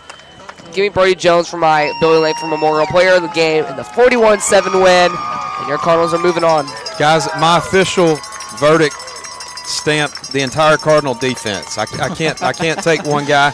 You got Abram Rogers, tackle for a loss, Nick Russo, Cam Kerbel, Bryce Marston, Kamar J. Just everybody. You gave up 7.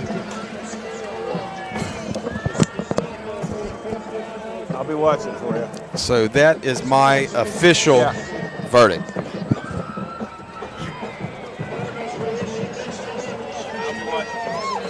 So we got the defense, Brody Jones on the defense, and Brandon Smith. I think given the whole defense, Brandon Smith, Brody Jones, all those guys had a great. Well, it's up to Mr. Tony and Jack McCormick has to put their picks in. It's over. Jackson intercepted the ball, ran it back, 42-21. There you go, Jackson. Okay. Well, there you have it. That's quite a team they got up there, the Aggies. There's no question about that. You probably shouldn't bet against them. No, but think about how tough and hard Hanley is at home. Yeah. Giving them everything they wanted, and then when it came time, it was like a boa constrictor. They just constricted and just started tightening that grip. E.J. Crowell, man, what a player. Yeah. So, yeah, awful. So then in Bullitt County, what do we got going on over there? They're coming to St. Michael next week. Yep, they'll be traveling. Let's see if we can get a quick update from Union Springs, Alabama. And we got our eye open down there for Jerry Marlowe, see if he can't get some players and coaches here before they take off for the evening. What did you say as far as your player of the game? Defensive Brody Jones. And defensive Braden Smith. And the complete defense. All right, well, so you guys made it real easy for me. Streaming error, low bandwidth. Hold on, check network conditions. Come on, Bullitt County, where are you? You just disappeared off Max Preps.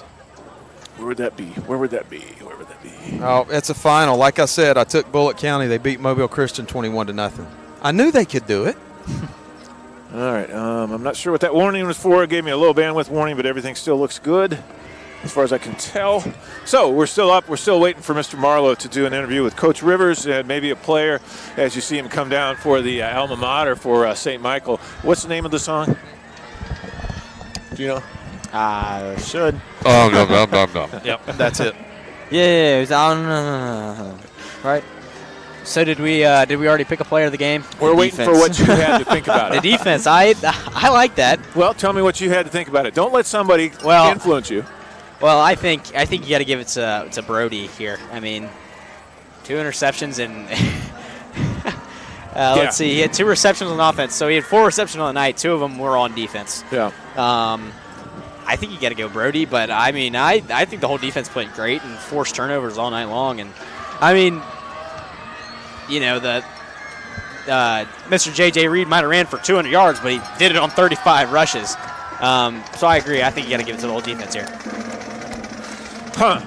Well, but if I were to choose any one player on the defense, it would be Brody Jones. Yeah, if we have to go with one, it would be Brady Jones for me. The 2 picks early, which allowed us to get points off of turnovers and go up. Yeah. All right, let's see if we can't get Jerry up. Hold on. There we saw. Give us your thoughts on this one tonight. You know, we definitely came in and handled business. You know, like you said, we went 12-0, and you know, we just got to approach every week, you know, to go 1-0, and we did that this week. All right, thank you. You got a long ride back. Of course. Thank you, Tony. Look at all the high school action. Tony, thank you. Thank you, You'll be playing next week, but y'all had a great game tonight. It's good to see you. Hey, look, I'm going to let a few others get on in here, Max. But hey, congratulations. Keep them going, okay? Hey, while I'm waiting on Coach Rivers, I got Sam Crosby and Manny Petrie here. Here we go. Hey. Promised him the interview. You promised an interview. That's right. Look, 12-0. Come on, get on in here. Come on, Keller McKinney. I got y'all 3 in here. Look, 12-0 tonight. Y'all did great tonight. Defense holding them, offense holding them. 3 picks. It looked good. Tell us what you thought. What did you feel like to be 12-0? First time ever. It's awesome, man. Wait, what? How many did we get last year? Was it 12? It was 12-2. 12-2. So if we get one more next week, most wins in St. Michael history. We'll see. That's exactly right. We'll see, That's baby. exactly. Manny, how's it feel? I saw you out there from the beginning to the end. Oh, yeah, it feels great. You know, it's just a combination of all our efforts, you know, all the work we put in the offseason, and it's just come together, and here we are. Keller, give me some words before you get Coach Rivers kicks you out. It was fun, and I'm excited to keep on going. That's right. Look, y'all go get on the bus and get ready. Do what Coach Rivers says. Hey, we've got Coach Rivers here. Congratulations, 12-0. Drove up 5 hours getting the guys here. You're here on the sidelines. Wasn't as cold as it was last year, but I saw some smiles, maybe a little bit of going to bed. Well, give us your thoughts on the game, because I know it's all over 3 picks. Oh, my God. Yeah, it was awesome. I didn't anticipate it being like this lopsided. And it didn't start off super great. You know, we started off with a 3-and-out offensively after getting stopped. You can start, Taryn. but then we settled in. You mentioned the 3 interceptions in the first half was the difference. Obviously one of them for a touchdown. It had a chance to turn to 14-7 if they would have scored before the half, and then we go pick 6 to make it 21-0. Then we get the ball to start the second half and make it 28-0 without them touching it again. So that was huge. At that point, it was pretty much sealed. But I thought it was a great effort by the guys. It's always you can't take a road playoff win. No. It was awesome to come here and get another. Well, I thought the first time I've seen it ever, we had 4 or 5 refs on the ground looking at that 4th down play. I mean, that's it. I thought they were short. They had a quick trigger. They were kind of calling it a first down. I said, hold on now, we need to look at it. Exactly. And I don't know if it made it to the pole or not, but no, it was just a heck of an effort. They obviously had the game plan to just run it right and bleed the clock, and our guys defensively just kept hanging in there and got the turnovers and got the stops. Well, you got a couple hours. I know you're looking at all the high school scores. Yeah. You can't get there. We're going to try to get our film uploaded for you, but thank you, Coach Rivers. 12-0. Proud of y'all. It's just great to be with y'all. Home next week. Home next week. That's right. Home next week's going to be a big game. Sounds like it's Bullitt County. I haven't seen. I think they were up 21-0 on Mobile Christian. There you go. You heard it from Coach Rivers. Bullitt County, maybe. I haven't confirmed that, but I know we'll be at home. Bullitt County, I think, beat Mobile Christian. But we'll be at home. That's going to be great. Home against Bullitt County in the quarterfinals. That's right. Awesome. Hey, look, y'all be safe. Thank you, Coach Rivers. Awesome. Hey, that was Coach Rivers for the Wild Cardinal Network. Hey, thanks for playing Bullitt County at home next week. Y'all might check the scores and see where that's at. Hey, we thank y'all. We're heading home tonight. Be ready to support the Cardinals. We got basketball games at home in the Cage Monday and Tuesday. Come out and watch us. And then the playoff game next Friday at home. The Wild Cardinal Network will be broadcasting on the NFHS Network, and on the YouTube channel we'll be doing audio only. We can't thank you enough for watching us and supporting us. We've got a great crew. It's a great year. We're going for 13-0. Y'all come back and see us next week. Thank you. All right. Well, Jerry Marlowe, very excited for the Cardinal victory tonight. Awesome. And we had John Treveas helping me out. John McCormick is packing up right now. So there it is from Pleasant Grove, the Wild Cardinal Network, going to sign off tonight with just a huge win. Round 2. Your St. Michael Cardinals are headed home against Bullitt County next week. The Wild Cardinal Network will be there. You're watching Cardinal football on the WCN. Thank you and have a good night.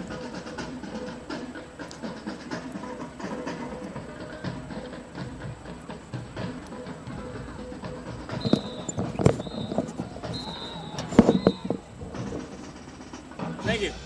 Good job.